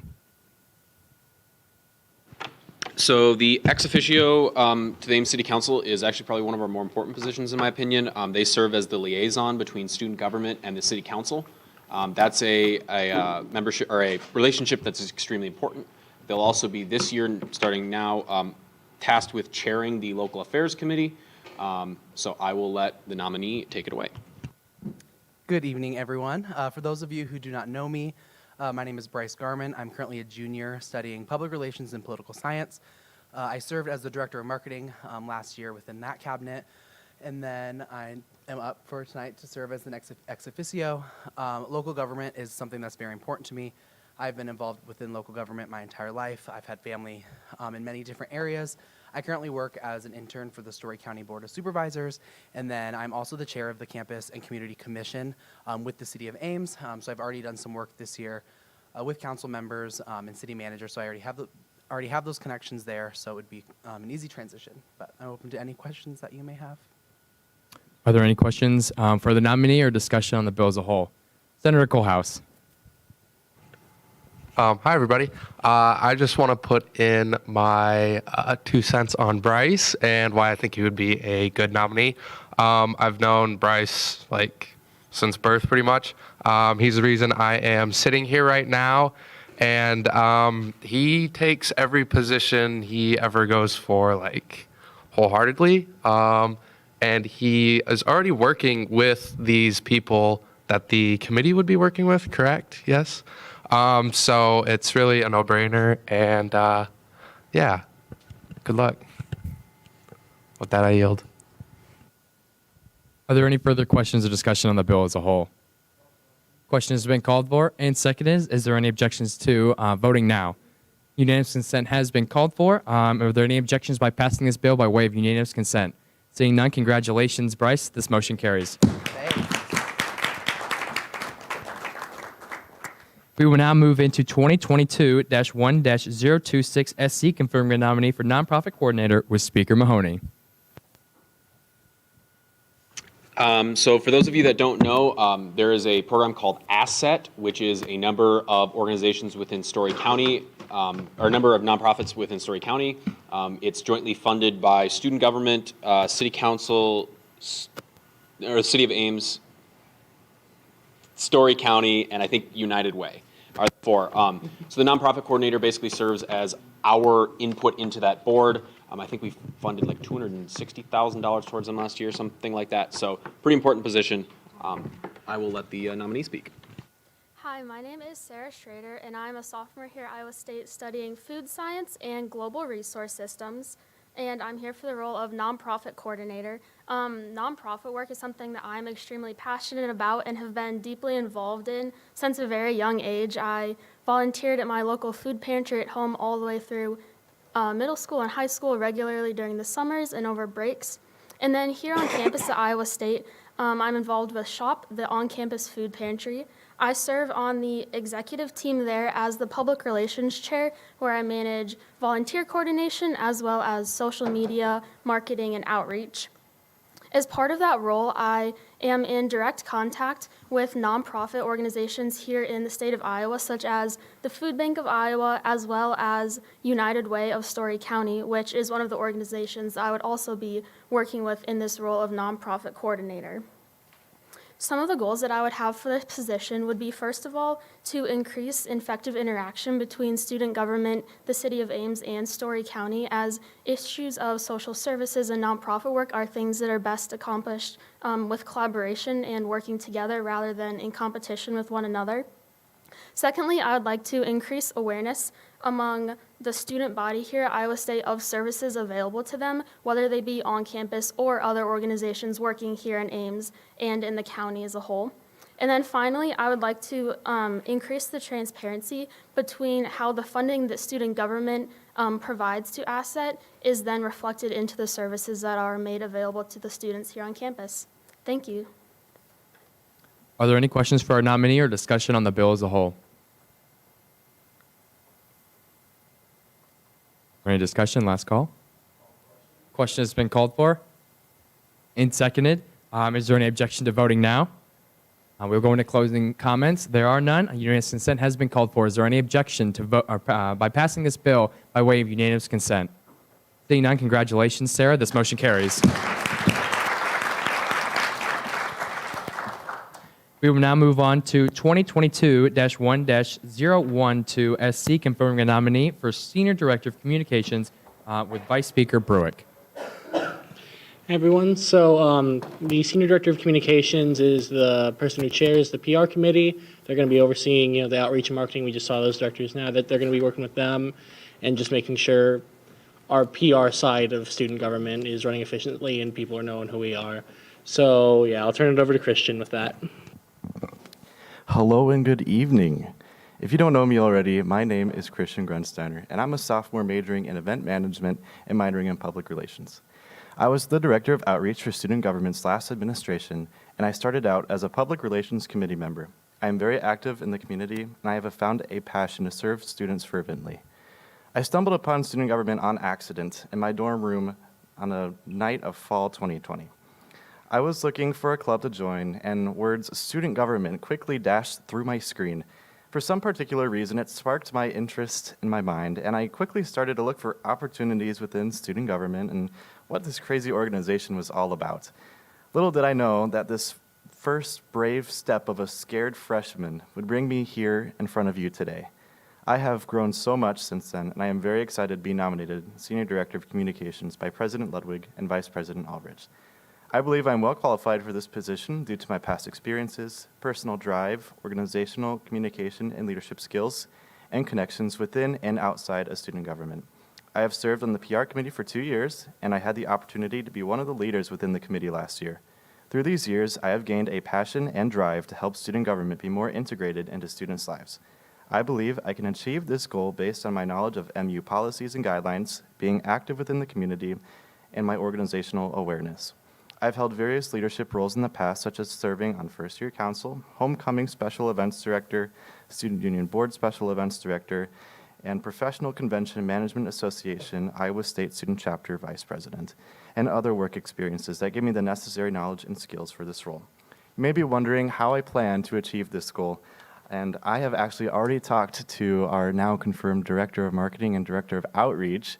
So we are very excited for all the big plans that we have. And just to give you a little snippet, inside scoop on what we plan on doing, I'm sure you guys have heard what Jamie said, but I'll be building off a little bit. We're going to be reevaluating tabling. We found that it's not as effective anymore, and the mindset of having students come to us just really isn't effective. So what we plan on doing is going to students. And how I plan on doing that is being more active in different student organizations and their events and whatnot. One example of this is being more active with the After Dark, whether that be co-sponsoring financially or just volunteering and just getting our name out there so that After Dark would be willing to have us do a little shout out there, and it has over thousands of students who attend. So just basically going out there, being more integrated into student organizations. Another plan of mine is more internal, but it's making events and graphic form, just making everything more uniform so that I know last term some committees had some troubles getting event planning timelines on time or marketing timelines on time. So I just want to make a simple how-to guide on how to plan events and marketing. I also want to do a little event planning and marketing form for different committees so that we may be able to assist you instead of me getting an email on a Friday night with an event 4 days away asking me to make a graphic. So I would like to make things a little bit more efficient. And I just have a bunch of other ideas, but I'll spare you the time. But if you would like to talk to me about them, feel free to come up to me afterwards and I'd love to chat. But I'm very excited for this opportunity, and I want to thank you for your time and consideration, and I wanted to take this time now to open up for questions. Are there any questions for our nominee or discussion on the bill as a whole? Senator Thornton. You touched on this a little bit, but after that PR bill in the fall, or last term actually, it was the spring, what changes did you and the committee discuss? And no, you didn't have time to implement anything, but what did you just discuss bringing to the table? Yes. So some of the ideas that I talked about is what Bryce, Sophie, and I actually came up with. All three of us came together and did some brainstorming about how we can set up the next PR team for success. And like I said, it's just reevaluating, tabling, and seeing if that's even effective and what we can do to be more integrated. Sponsoring other organizations, whether that be financially or volunteering. Collaborating with inner committees and being more transparent and seeing what's going on, because I felt like that PR was in the dark a lot last term and we didn't know what was going on, and that way we wouldn't be able to properly market their events. We also want to reevaluate outreach credits, MU marketing guide, Google Forms, and just a bunch of other ideas. We have a huge website called Miro. And you've heard of it. It's currently full. So Sophie, Jamie, Maddie know exactly what we're all working on. I want to try and keep communication way better than it was last term. And so we can just be more on top of it this term. Does that answer your question? Yeah, it does. What other obligations do you have outside of class and student government that might impact your ability to give time to this position? Yeah, I currently work in the event management office, so I'm basically always available at the MU. I am also a special events director for Student Union Board, but it's the same workload as I've had last semester, so this really isn't anything different for me. I've already adapted to it. I know how my schedule works. I know how to keep myself organized. So having a different role inside student government, I really have no concern with time issues. Okay, thank you. So you talk about wanting to reevaluate tabling or maybe gut it completely. Do you think it was maybe just an issue of how tabling was implemented? I want to ask how you determine the times for tabling. Yes, so for tabling times, we wanted tabling to be active during the most popular times when student would be passing, and that happened to be the lunch hour when students would be walking around leaving class, going to lunch. And it was basically that 11 a.m. to 3 p.m. time period that is the busiest time on campus. So unfortunately, it's just how it works that it's so popular that you guys are all busy too, which is why it was hard to staff that table. I've also found with other organizations that tabling is also not as popular anymore. I see organizations out over by parks, everyone just blows right past. No one gives them a glance even anymore. Like, it used to be popular, but I really am seeing a downtrend with tabling. So I think, and Sophie and I talked about this, but we want more strategic tabling instead of being out there waiting for them to come to us, if that makes sense. So like, obviously not gutting it completely, but going to popular events like After Dark or Homecoming or Welcome Fest, like having it still there, but like not having a purpose. Does that make sense? Mm-hmm. Like, we would table without a purpose, wait for people to come to us. It just wasn't very effective. So we're just going to reevaluate that. Sure, okay. Do you think that you properly trained the senators or informed them how to table or even how to properly put up or take down the table beforehand? So at the start of the fall semester, I had a little outreach week presentation, and in that presentation, I had a how-to tabling guide, and it was just like how to approach people, what's in the box, what's in the box, sorry. And where the box is and where things are. And granted, I should have maybe revisited it spring semester with new senators coming in. But that's definitely something that Jamie and I are going to visit about this next administration. So we're very excited about it. Thank you. I yield. Senator Becker. Speaking of the tabling, I just wanted to speak on Christian's behalf. I was a new senator last spring, and none of the tabling times worked for me, and I sent him an email, and he was able to get me a new tabling time that fit my schedule. He told me where to go, how to do it, what to say. He was very helpful when I needed help tabling. Speaker Mahoney. Well, you will. Well, we've definitely had some PR problems in the last year, at least in my tenure as a senator, and kind of finding everything there. I think a lot of that was also our own internal communication. I definitely have always been impressed with what Christian does. I worked with him on the Ludwig Ulrich's campaign, and I was very impressed with his work ethic and how hard he worked for, trying to get the name out there and trying to get the word out there. I'm very, very excited to hopefully see him as Senior Director of Communications. There's a lot of learning opportunities from last year. I have talked with President Ludwig already, kind of just talking about the issues that we've had, and he's like, oh yeah, no, Christian and Jamie came in with just this like monstrously large document of all of these things that we need, that we can work on and we can do better, and all these great ideas. So I'm very excited to hopefully see that, and hopefully have somebody that's like ready to like, all right, we can do better. Like we got this. So I'm very, very excited to see what hopefully Christian can do. Senator Thornton.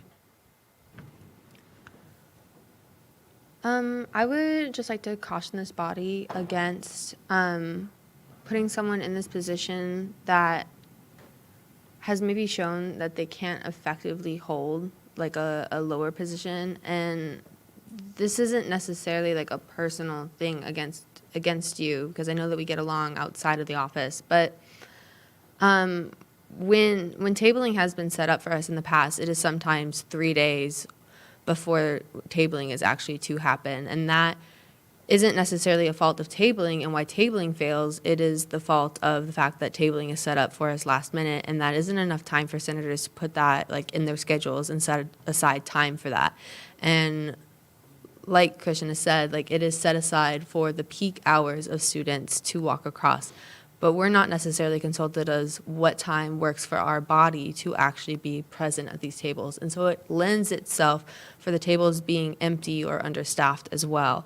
And when the PR bill was originally brought to the attention of this team, a lot of things that kept being brought up were that they were unsure of what else they could be potentially doing and how to handle the new plans. So I just personally am going to be voting no, because I don't want to see this position be held by someone I feel like hasn't been performing well or to the capability needed in the past. As well as the fact that we didn't have a single student government center town hall last term, and we're required to have one at least once a semester, and that doesn't count as the multicultural town hall. It has to be a student government center town hall so that students can come to us and talk about what they want to see from us as student government. It's in the bylaws. It's 4.4.10.5. And when this was brought up, it was a complete shock to PR. It was a shock to Christian, among others. And it was his responsibility as director of outreach last year to make sure that these were organized. And I want to make sure that someone who has these kind of positions is ensuring that their responsibilities are met. And I don't see how I could vote yes for someone who wasn't being able to do this, and yet we're supposed to be entrusting even more responsibilities when he's in this position. I just want to make sure that you were all aware of this. Senator Mays. I do understand that concern and everything, and like the idea that if things weren't getting done, it could be pinned on Christian. But I don't think that's necessarily an issue of like Christian himself. I think it's just an issue of like student government not holding each other accountable for different things. I think if anybody is going to be able to make sure that this position is being fulfilled and that things are going to be done, it's going to be someone who knows where things have fallen through in the past. Like, I don't necessarily know that putting someone else in this position would necessarily be beneficial or more beneficial than putting Christian in it again. And especially now, if we know that these are issues that we've had in the past, we can kind of be like, hey, can you help do more about solving these issues, making sure that town halls are happening, yada, yada, yada. That's just my opinion. I feel like you're very fit for the role, and you've had a lot of practice in it and everything, and I feel like we can't just pin it on Christian when we also haven't necessarily been holding PR accountable for these potential issues that have been happening, if you know what I mean. I yield. Senator Becker. I also would like to say that Christian is fit for this role. I think it's important to note that Christian was not the head of PR committee for last term. So if you have a problem with PR committee from last term, I would take it up with the ex-head of PR committee. I would also like to bring up that the PR bill failed. So there was some disgruntledness with PR, but the majority vibe was that we are going to do better and we can do better on our own. And Christian was one of those people saying, yes, we can do better. This is how we're going to do better. And he will make PR better. I promise he will. Senator Holliday. Yeah, so I was an at-large member of PR committee last term, and while I wouldn't say I got to know Christian super well, but I did get to know him well enough to know that he takes his position very seriously. He's a very dedicated man, and he does everything he can to make sure things get done. PR committee last term was also thrown with things that we necessarily shouldn't have been, like things that should have been dealt with the election commission. We were putting on events for all of us to be able to go to get our outreach credits to be able to run for the positions we are sitting in, which was not actually a duty of the PR committee. So we had a lot of responsibilities thrown at us while we also were trying to work on the ones that were actually part of what we're supposed to be doing as well. So I would say a lot of the things that may not have happened last term cannot be blamed on Christian in the slightest, because we had our boat overfilled with things that were needing to get done. I yield. Speaker Mahoney.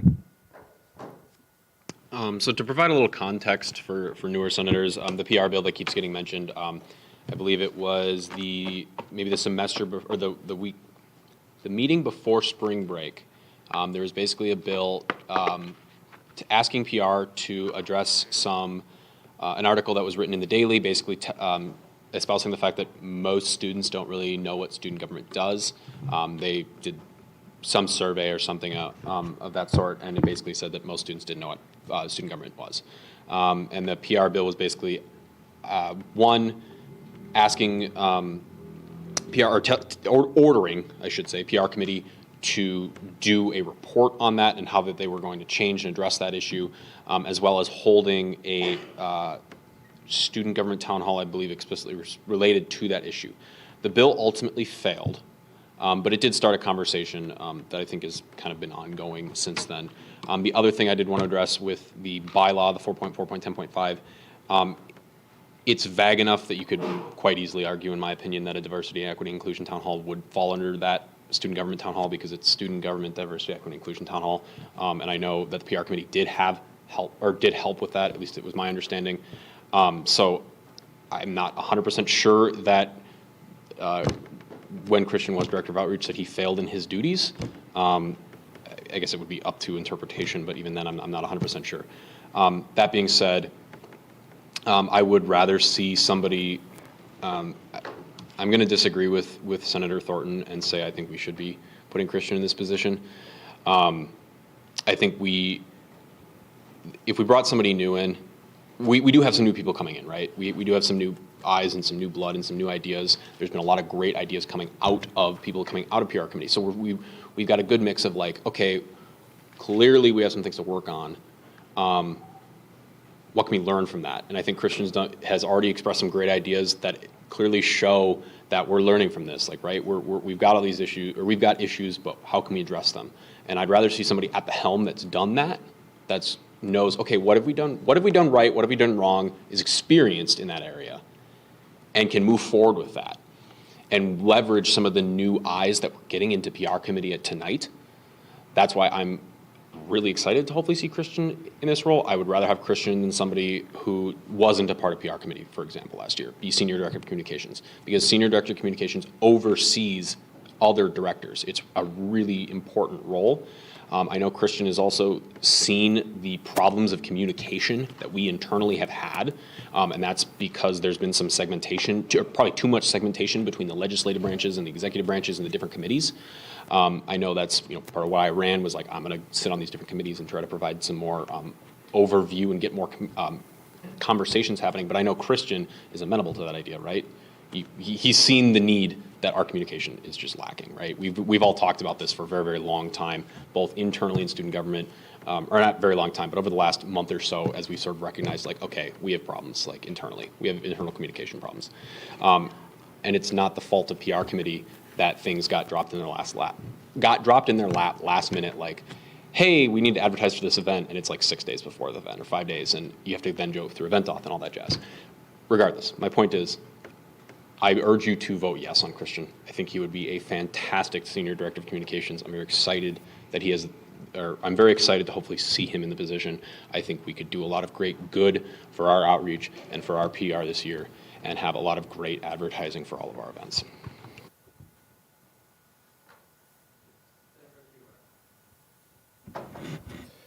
Okay, so I don't know why it won't work. I believe that Senator Thornton brought up some valid concerns, and I think it's ultimately a good thing that we are having these discussions because, quite frankly, this is how we choose good nominees and find the best fits for positions. And so we've heard a lot of discussions from senators either supporting or going against Christian, but I would like to hear directly from you, Christian, if you have a response to some of the things that Senator Thornton said, maybe how you would like to respond. I just think it'd be good to hear from you about this. Yeah, of course. Thank you. Senator Thornton, of course, I'm not going to take this personally. It is strictly business. But yes, I do agree that there have been some PR problems in the past. And I also agree with different senators. It's not all completely my fault. But I don't want to play the it's not my fault game. You know, it's a collective problem. It's a collective fault. And I have personally experienced these problems, these faults, through 2 years of public relations committee. And now that I finally have the chance to shape PR committee by shaping director of outreach and director of marketing and just shaping those two heads to this ultimate goal of just like having good communication, having good outreach efforts, having good graphics, having good marketing. That is my ultimate goal with PR and just being more involved with student organizations and with student lives in general. I do understand your concerns with the tabling that has happened last term, but it was like, even if I gave it a week in advance, like, I'm sure I still would not get that many people to sign up for tabling. And if I did do it outside of the popular hours, yes, we would probably have staffing to do tabling, but would we have the student population to hear and see us? Personally, I don't think that it would be worth it, because students have just learned to just avoid tabling in general. But yes, we have learned from our past mistakes. I am very confident in myself and my abilities and my knowledge. I have immense knowledge with Memorial Union marketing and event planning and deadlines and guidelines since I work up there. So I'm very confident in my skills and knowledge to be able to take on this role confidently. And I just have an overarching goal and dream of PR to just be more integrated with the students and having more communication internally, because some of the problems last year was just, there was no internal communication. I felt like I was in the dark with a lot that was going on with committees and what was going on with student government in general, which is why I'm wanting to change that. I already have a bunch of ideas of what to do to fix that. So those are just some of my personal goals, and that's my personal response. And I guess just kind of a follow-up question that Senator Mahoney brought up when he was talking about internal communication. I guess I'm just wondering if you could elaborate on some specifics on how you would like to fix that, because that's something I'm interested in as well. Yeah, of course. So I've already touched on this a little bit, but last term, some committees were kind of in the dark of how to handle like event planning, if it's marketing, whether that be flyers, MUTVs, signboards, whatever. I just felt like a lot of senators or cabinet members weren't really well aware of what is going on. So it is my goal to just like make an overarching how-to guide for student government internally, so more light and communication can be brought into those two specific topics, because those two specific topics are very crucial if we want to have more outreach and more PR when it comes to reaching out to the student body. So that's one of my ultimate goals, and being more organized with requesting help with graphics and event planning. That's another goal of mine, by having like a Google form, and I would have like a detailed set of questions of what you plan on doing for your event, what you plan on doing with your marketing goals and whatnot. I also want to do, I have to talk to Vice President Ulrich and President Ludwig about this, but I am wanting to just have more communication within the committees in student government, because in PR I had no idea what SI would be doing. I had no idea what sustainability was doing. I had no idea what DEI was doing. And I feel like that's a problem, you know, since PR is showcasing what StuGov does instead of just doing the regular PR tactics. So I want that to be better, which is why I want to just have more meetings with committee heads, seeing what's going on, sitting in on committee meetings, and just being more involved with committees so I know what's going on, and that way we can do a better job. All right, thank you for that clarification. I yield. Senator Schnepp. Hi, everyone. Hope you're having a good day. Anyways, I yield my time to Senator Garman. No, it's fine. Yeah, I don't want to beat a dead horse or anything, but I just wanted to clarify that it is in the bylaws for the PR committee to host a town hall. I was director of marketing last year, so I worked right alongside Christian as director of outreach, and we were a big part in hosting the multicultural town halls. We did all of the branding, and we sat in on all of those meetings. So in a way we did, the town halls, they don't have to be student government related. The town halls can be about anything. But I just wanted to voice support for Christian. He did work really hard as director of outreach. He put on Outreach Week last semester, which, you know, it could have been more successful. But I know that Christian worked really hard to engage the last group and get them to table and to do other things. But also we can't hold, or the PR committee can't hold everyone's hand in doing it. But I think Christian will do a phenomenal job being Senior Director of Communications. He was at large his first year, served as Director of Outreach last year, so it just makes the most sense to have him in this role. So I would encourage you all to vote him in. Thanks. Do you yield, Senator Schnapp? We'll move on to Senator Peterson. I yield my time to Director Haas. Hi, everyone.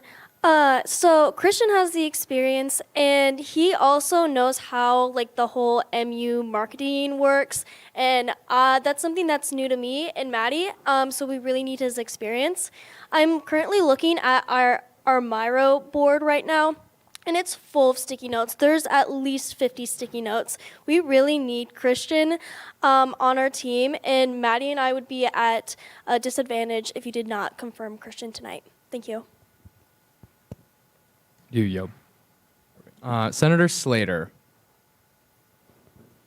Yeah, so I just want to go in a couple different routes. First of all, I think a lot of valid points have been said tonight during this discussion, and like Senator Kuehler said, this is the reason that we have these discussions, to make sure that overall Christian is the right candidate for this position. Two things that have been said tonight that have really stuck out to me, though, is first, like Christian said in his opening statement, there were times when he was being stuck with things, like he said, on a Friday night with 4 days to prepare. And part of that, like he said, he addressed that and how he was going to be able to work with student government in order so that that doesn't happen. And so we don't have any last minute things and with that. And then another thing that Speaker Mahoney brought up was that, yes, the PR bill did fail, but it sparked a conversation. And conversations are what get these things moving. And conversations is what is leading us with this good debate tonight. And with that, I would just urge you to vote yes on Christian. Senator Dre. All right. Hi, everyone. This is actually my first time speaking in student government. I've had no experience in the past with it. And so I just wanted to thank Speaker Mahoney for kind of clarifying on what the PR bill was, because I did not know what that was. And I did just want to talk about how my lack of involvement last year and not really knowing anything about student government brings a unique perspective to this, especially because I did see tabling like from student government members, and I always was one to just walk past. And it was ineffective for me and a lot of other people that I see, especially in the MU areas where you guys are usually. And so I did want to speak on that from someone who was on the outside. I also wanted to talk about your ideas and Jamie's ideas for After Dark and getting involved with other things and how that would be a lot more effective. And so for that reason, I am going to be a yes vote.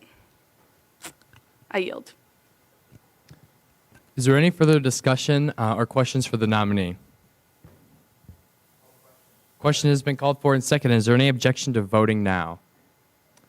Seeing none, we will go into a placard vote. All those in favor of confirming Christian to the Senior Director of Communications, please raise your placard now.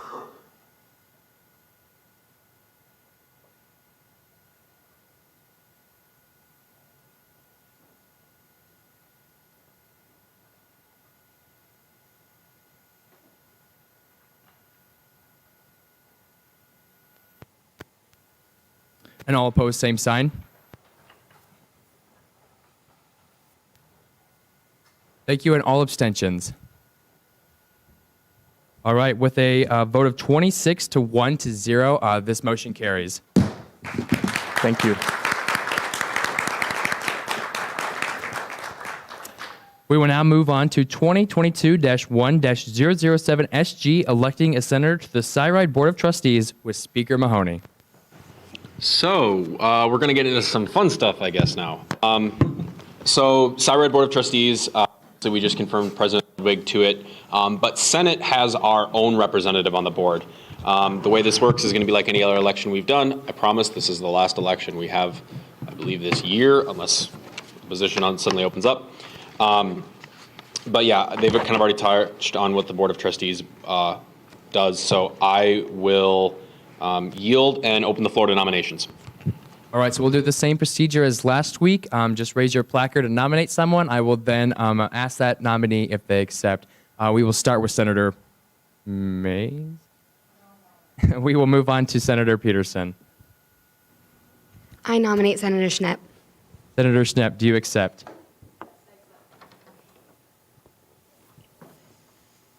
Senator Becker. I nominate Senator Slater. Senator Slater, do you accept? Speaker Mahoney. I nominate Vice Speaker Brewick. Vice Speaker Brewick, do you accept? And Senator Mays. I nominate Senator Patel. Senator Patel, do you accept?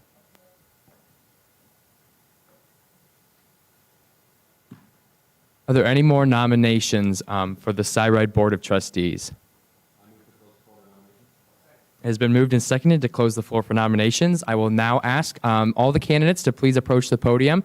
You'll have 5 minutes to speak, and please speak in the order in which you were nominated. You'll have 5 minutes, and I will tap the gavel like this when you have 30 seconds remaining.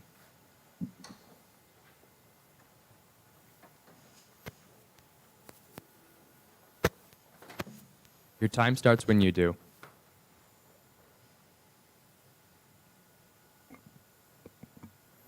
Okay, everyone, my name is Rachel Schnepp. I am a sophomore in computer engineering. And kind of how I got into student government first was I was on Engineering Career Services on a committee there, and I was suggested by one of the people there to be put into Senate, and I am so happy that I did. I'm happy that I stand here now in front of you all. And so kind of some past things that I've done in leadership roles that would prepare me for this is I am currently in Engineering Career Services, so I basically plan our whole entire engineering career fair. It's in Hilton and Sheeman Building, 2 weeks of preparation, or 2 weeks of doing this whole thing. And we also have a preparation event for all engineering students. I'm also involved in Digital Women, where we have a group of women that are in computer engineering, electrical engineering, and software engineering come, and we are able to talk to companies and kind of just overall make new electrical and engineering friends. And then I also am going to be working in Caterpillar as an intern, so I will be working with machines and stuff like that, coding and stuff. So I'll kind of have a background experience on how transportation and stuff like that will work. So while I don't have any experience right now currently, I will have that coming into this next semester and this next year. And then I also just overall have a passion for electrical cars and buses. I remember when Ludwig came up here last year and told me about kind of how they're having electrical buses. I was amazed. I first fell in love with electrical cars with Tesla and stuff, and did computer engineering kind of because of that, kind of wanting to work towards building those things up. So being on this board would be such an honor. Thank you.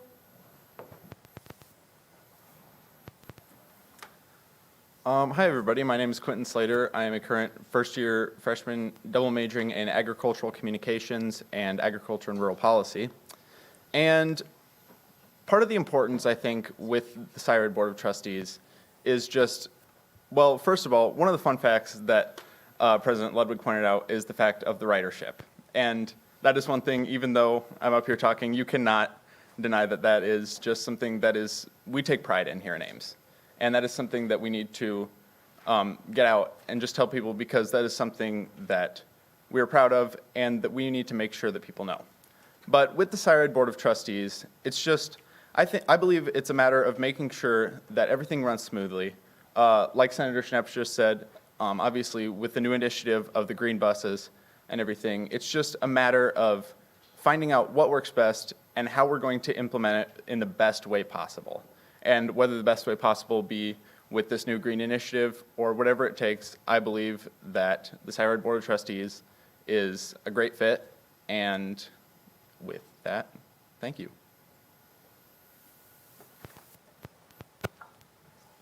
Hey everyone. So, you know me, I'm Andrew. I've been up here a couple times for some elections. It's good times. So I wanted to run for the Cyride Board of Trustees because I think in terms of like weird things that people don't necessarily care about but are really awesome and cool, Cyride's probably like #1 here in Ames.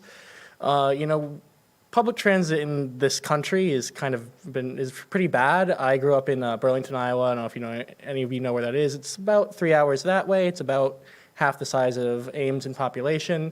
So it's a decently sized city, and you'd have to get around. And our bus system is terrible, simply put. It's just not effective. It doesn't have regular routes. It has a few, but they don't cover much of the city.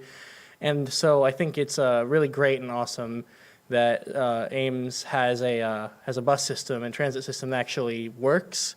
I know my first 2 years here, I didn't have a car. I exclusively used Cyride to get long distances, so to get to the store, to get to any appointments I may have had downtown or whatever, just to get to the mall, just get to anywhere that wasn't exactly where I was. I deeply relied on Cyride, and I think that's really important. I would like to talk a little bit about the Green Buses Initiative. I don't know the exact numbers. They fly through my head, but I believe we're going to have 4 electric buses. Yeah, four electric buses coming in, and I think that's great. Bus transit and mass transit already is incredibly efficient just in terms of number of people being transported per amount of emissions, and any way we can lower that even more is obviously incredible and really helps lessen our environmental impact as members of this community. So I personally am really, if I were selected to be on the Cyride Board of Trustees, I'd really take it very seriously. I think that our number 2 per capita ridership in the nation is something to be incredibly proud of. I mean, I think it's kind of insane that we're going to be up there alongside New York City with its absurdly busy and well-utilized transit system, and San Francisco, that you can even say Ames, Iowa in the same breath as those cities in any context is pretty incredible. So I really just want to be a part of that and help that organization run and deal with the issues we're facing as all of the university-funded departments are facing with lowering enrollment and whatnot, and making sure it's sustainable and we're still providing that high level of service to students that they so rely on. So I hope you'll consider voting for me, and thank you.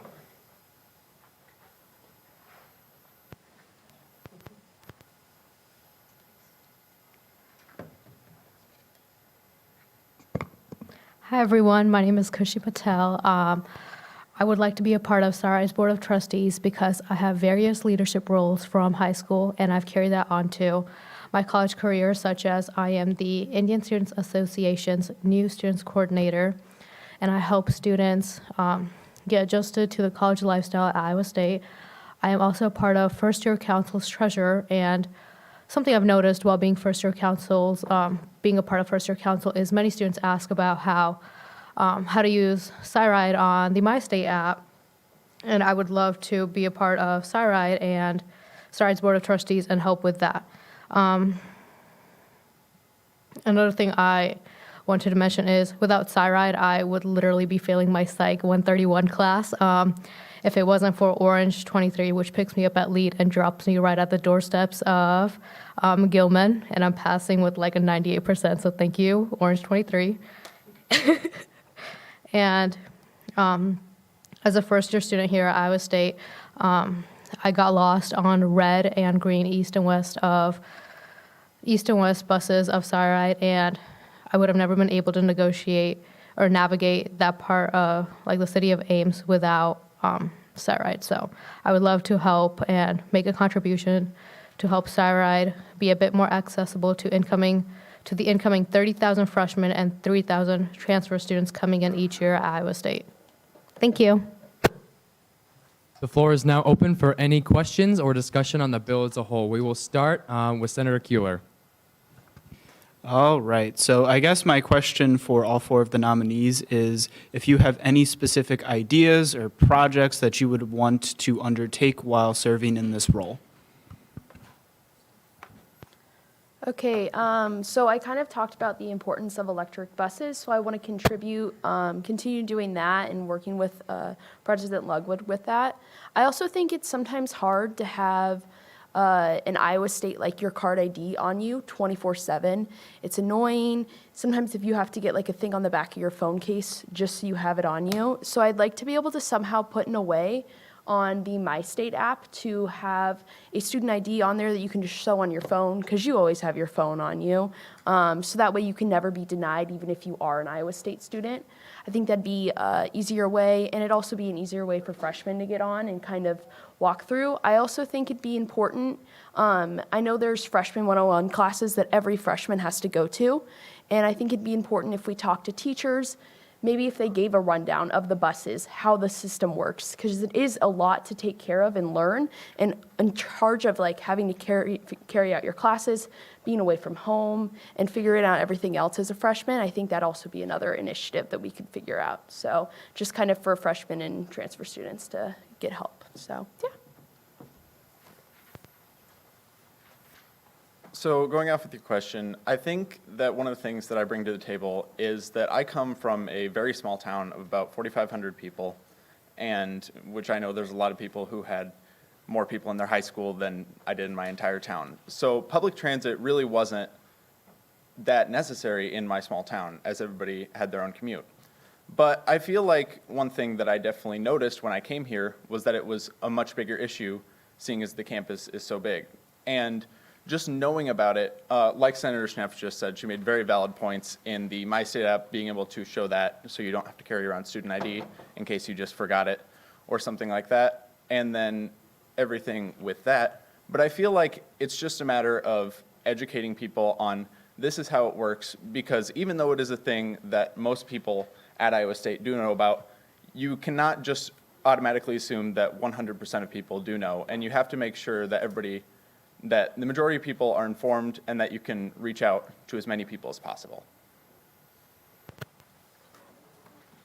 I have a couple of things to say in response to that. One of them, I'm going to start with a really personal one, and no one's going to relate to this, and everyone's going to think it's stupid. The free circulators, I love them. 21, 23, I forget which one gold is, but 25? 25 gold is free circulator. Awesome buses, great bus routes, really effective. I use them all the time. They do not run past 6 on Fridays, and that's really frustrating for me because I'm here late after 6, and I'd like to be able to get home without walking. So that's the one thing I have a gripe with. They also don't run on weekends. Pretty lame. I'd love to see that change. Probably won't. It's not a big deal. I doubt anyone shares it. My real actionable concern that I actually would like to meaningfully push has to do with the Moonlight Express. I think that I've utilized Moonlight Express late at night trying to get home. I know probably my friends have. I know it's a very important service for a lot of people. But I don't think it's pushed enough. I know that in my first 2 years, I didn't know you could call a bus and have it show up where you wanted it to and take you to somewhere else you wanted it to. Just like that, on demand. And that's awesome and a really important service. Just being able to, get wherever I kind of need to within reason. And then so pushing that, I think, is really important. I think it's, at this point, it's a safety issue for a lot of people, Being able to get home at night is incredibly important, and having something at your fingertips is something we really have to be aware of. So I think that's going to be a really important thing I'd want to push, is just making sure people know about that, making sure that, Moonlight Express, people aren't waiting around for long times. I've never personally had an issue with that, but, making sure that everything's clear, you understand what's going on, that these routes are regular, very important. Even the regular running routes maybe are more regular. Maybe there's more resources on that. I think just putting our stuff behind, putting resources and thought behind the Moonlight Express service is incredibly important as we try and keep people safe and get them home at all hours of the day.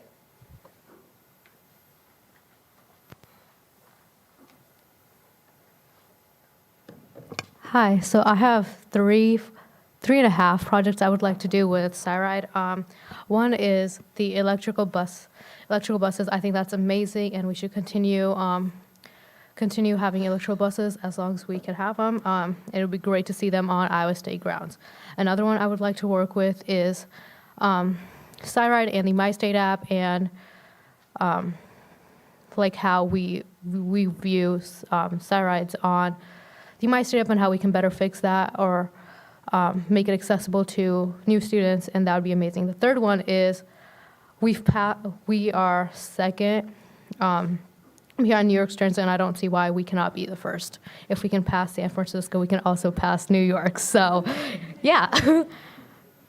And I cannot think of the fourth one, but currently those are the three projects I would like to work with Cyride. Thank you. All right, thank you guys for answering that question. I yield. Before we move on, I just want to remind our 4 nominees that each speaking privilege is only 5 minutes. So with the 4 of you, I just want you to be cautious about the people that will speak after you. And with that, we'll move on to Speaker Mahoney. So the Cyride Board of Trustees is jointly administered between student government and the city, student government in Iowa State and the city. So I was curious if any of you could touch on any experience you've had working with the city or working with, the city officials in that capacity. Yeah, I've never had to work with the city before with anything that I've ever done, but I'm definitely open to it. I'm a fast learner. I have a lot of free time this summer, so other than my internship, so I'm definitely able to work with them, and I think it's a good learning point for me too. So, yeah.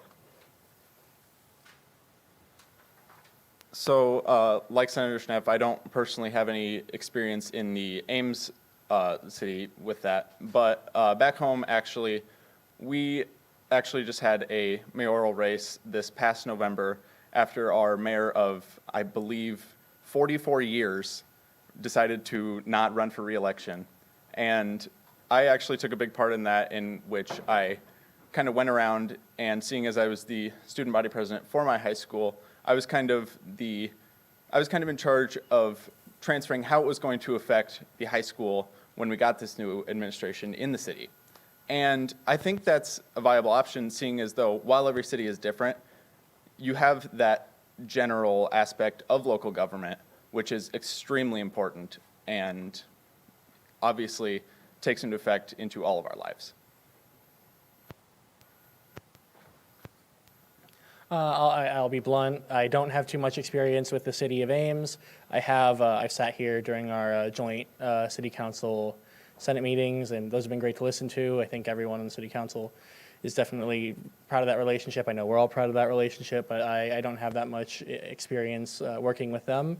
But I do believe that I can have that experience. I certainly am more than interested in the goings-on of this city. I mean, this is where we live, and sometimes I feel like we forget that Ames is a city that is not just a university, and that I forget exact enrollment numbers, but roughly 30,000 people here are students, and we're a town with a population of 60,000.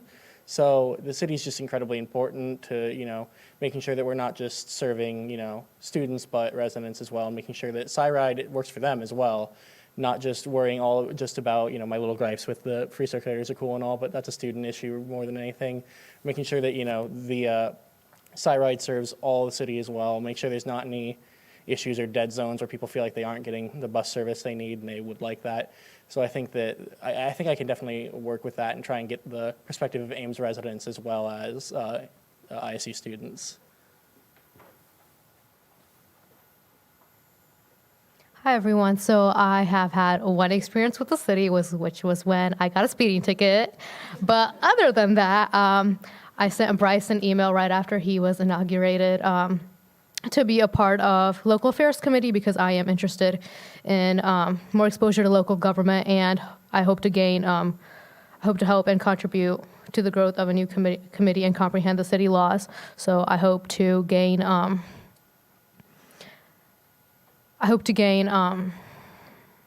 exposure to the city when I work with Cyride and hopefully on local affairs committee. Thank you.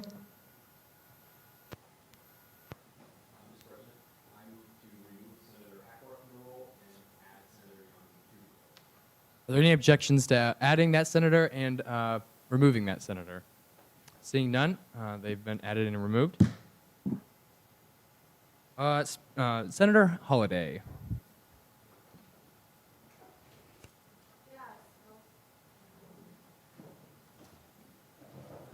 Yeah, so coming from a farming background, I have mixed opinions on electrical vehicles, but I don't have mixed opinions about supporting Senator Schnepp and Senator Slater.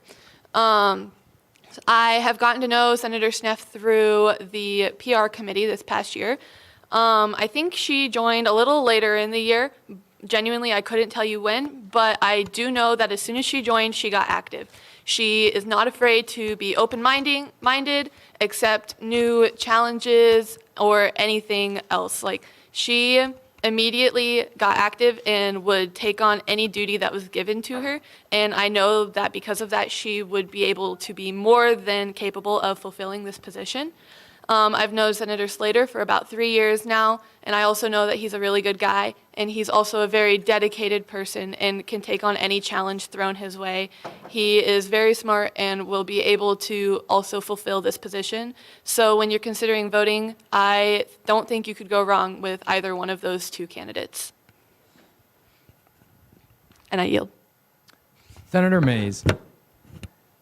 So I know in the past that this position has been held by a lot of people who have been like sticking around for multiple years and continue to like implement change over years. So I just was curious if all of you could like state how long you have left of school and if you intend to kind of work with Cyride for the remainder of that time.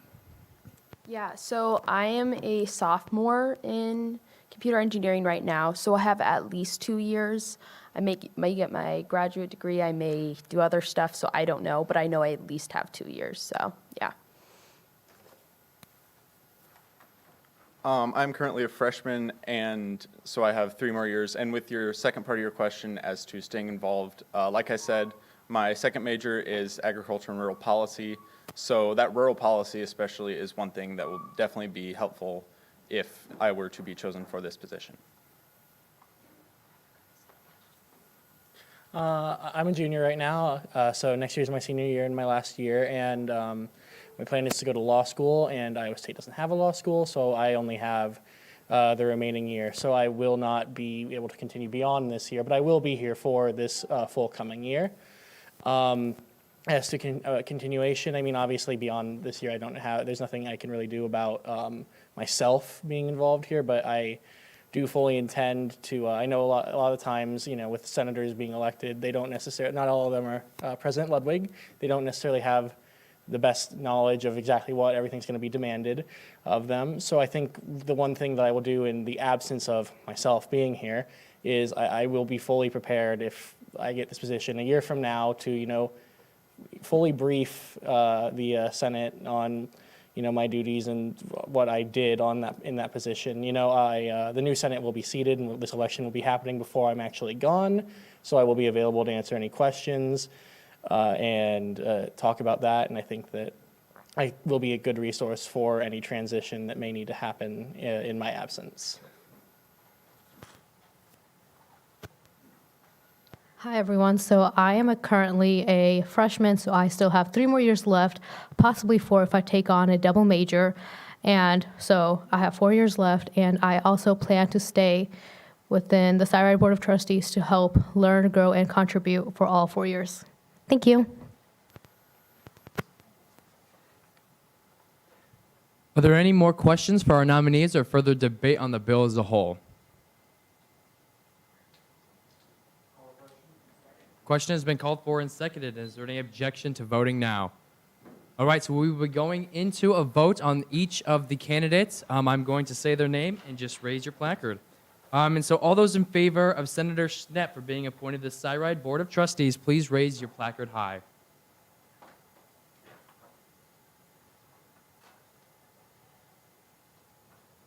Thank you. All those for Senator Slater, please raise your placards high.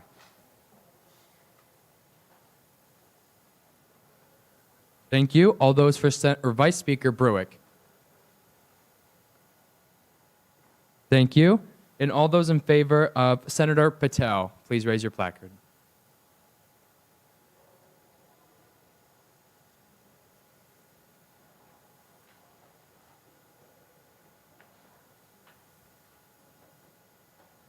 All those for Senator Slater, could you just please raise your placard once again?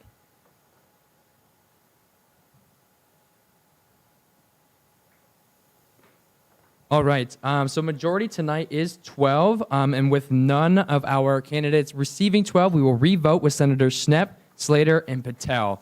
And so once again, all those in favor of Senator Schnepp, please raise your placard now.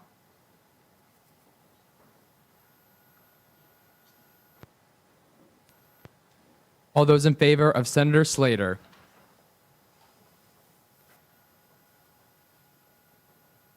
All those in favor of Senator Patel.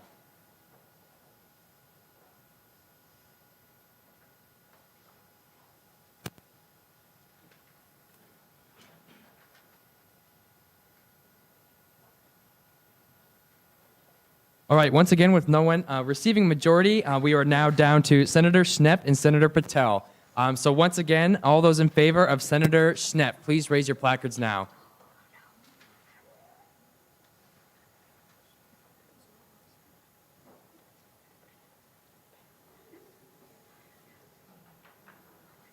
And all those in favor of Senator Patel, please raise your placards now.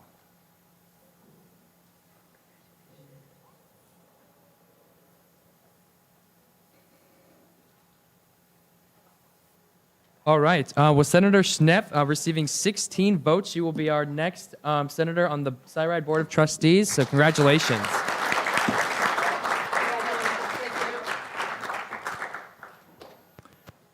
Is there a motion to put her name into the bill? Is there a second? Perfect. We have that reflected on the screen. Is there any discussion on this amendment to the bill?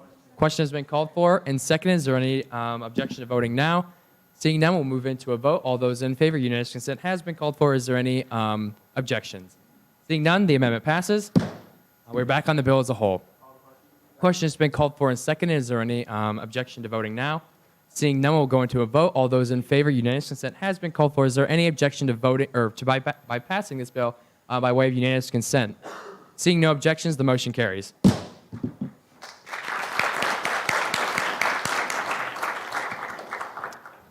All right, so that wraps up our special orders. We'll now move into new business, starting with 2022-1-001Y, updating election law to reflect the facts on the ground with Vice Speaker Brewick. Hey everyone, so this bill is the product of some work with the Election Commission. So in our current bylaws, election policies and procedures, there's quite a few things that are just not really existent. There's a few things in here that we're going to be talking about, that we'll see next week, that the Election Commission just never has done and is unable to do. So we're going to be getting rid of those because they're not of value and they shouldn't be cluttering up the bylaws if they cannot happen. And then it's just going to be, this is also just updating a few titles and making sure that all the positions that the Election Commission uses for its leadership are accurately reflected. Are there any questions of intent? Just as a reminder, these are yes or no questions that are posed on the intent of the bill for the author. Seeing none, we'll move into 2022-1-002Y, amending the Student Legal Services Contract with Senator Yonting.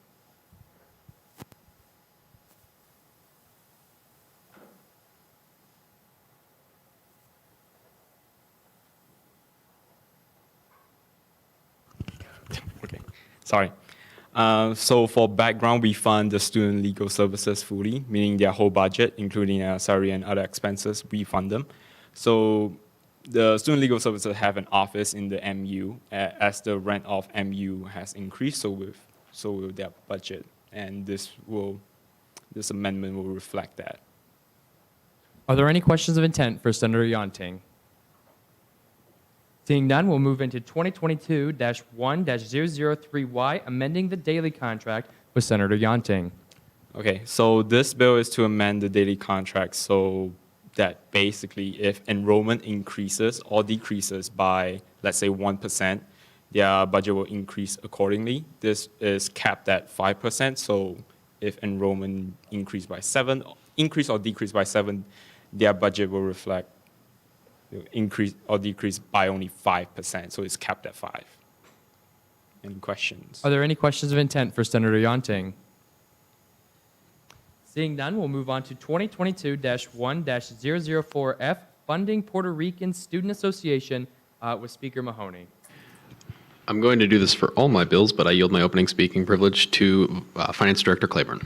Yeah, for this bill specifically, I'm just getting more information on the cultural night from the Puerto Rican Student Association, but the premise of this is that this organization is holding a multicultural event somewhere on campus, and they just need funding for it.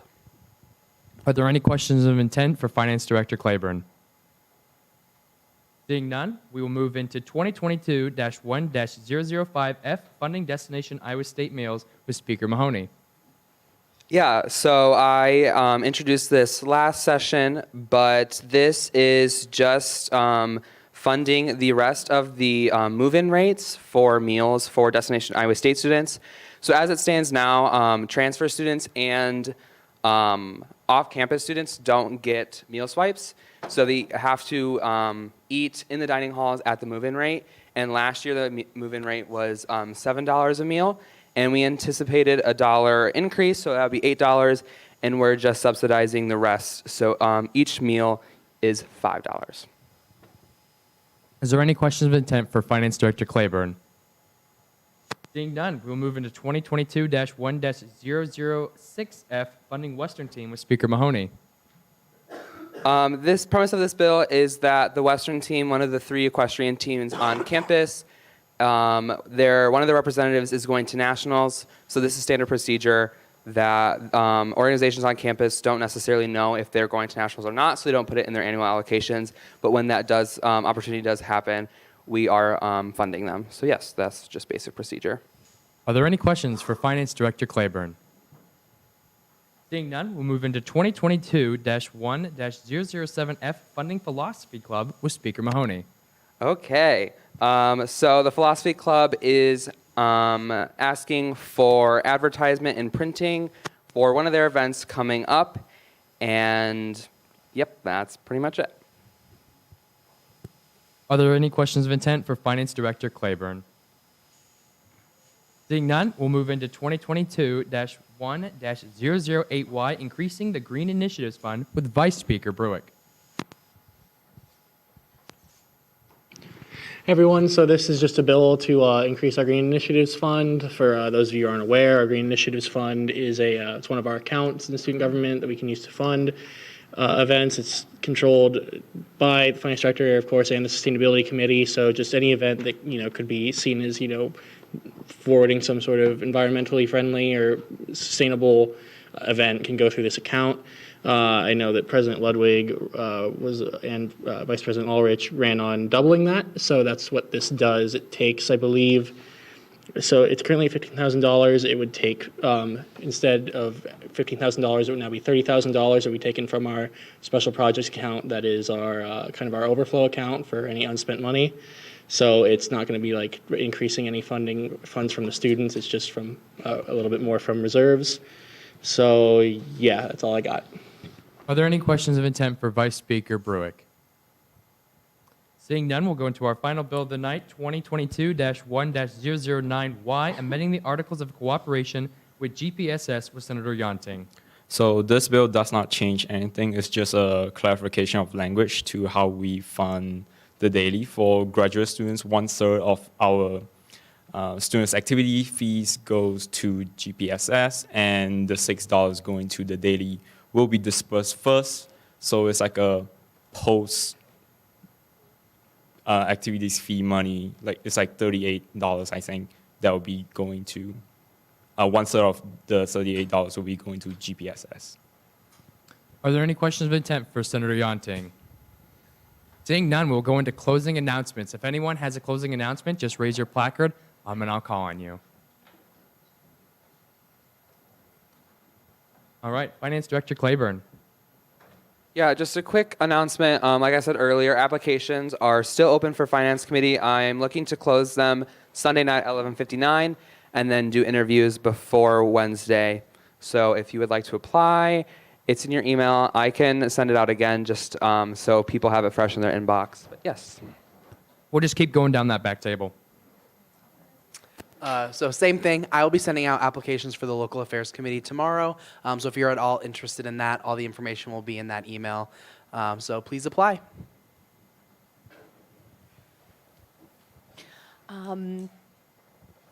It is on. Yes, I want to say if you would please sign up for a meeting with me, even if you were in Senate last year, I would still love to talk to you.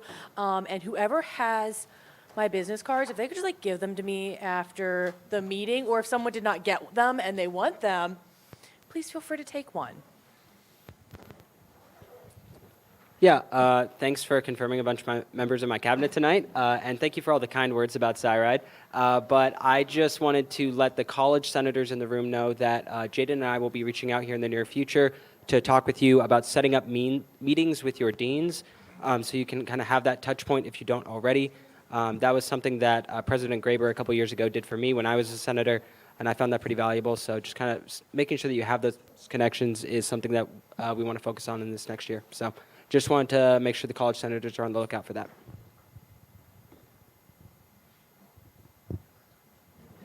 Hello, everyone. Thank you for a great debate tonight.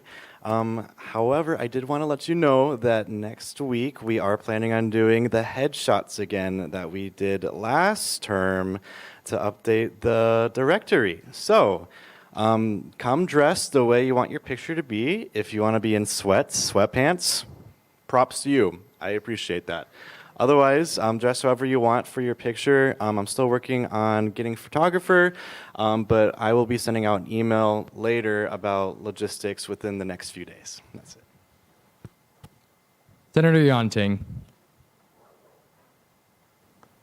Yeah, so if anyone has any question about the finance bills, you can come talk to me or come talk to Finance Director Cleveland. Senator Mays. Just wanted to again advertise SI. If anybody is interested, just shoot me an email and I'll respond pretty quickly. Also, if anybody is homeless next semester, I am looking for roommates, so hit me up if you want to be roommates potentially with me. I promise I am clean enough. All right, one quick thing I did want to say. I think we still do have 2 full boxes of donuts back there, so if any of you need, a 9:30 or an 8:30 snack out, please feel free to grab those. But we'll go on to we have not adjourned yet. We still have a couple more things to cover. I just wanted to point that out. But we'll go on to closing announcements with Vice Speaker Brewick. Yeah, sorry that maybe this isn't clear. Vice Speaker and Speaker are always the last two to speak. That's just kind of tradition. Sorry if that wasn't clear. I know you all want to get out of here. So I'll do the thing that our Speaker Emeritus Dawson Weathers always said after a good meeting. Great debate tonight, good discussion, enjoyed it. It's always great to talk. I'm glad to see, newer senators making motions, speaking up. It's definitely hard and intimidating, so I appreciate the courage to get out there a little bit. With that, I'll harp on a few things I've already harped on. You've all got my email.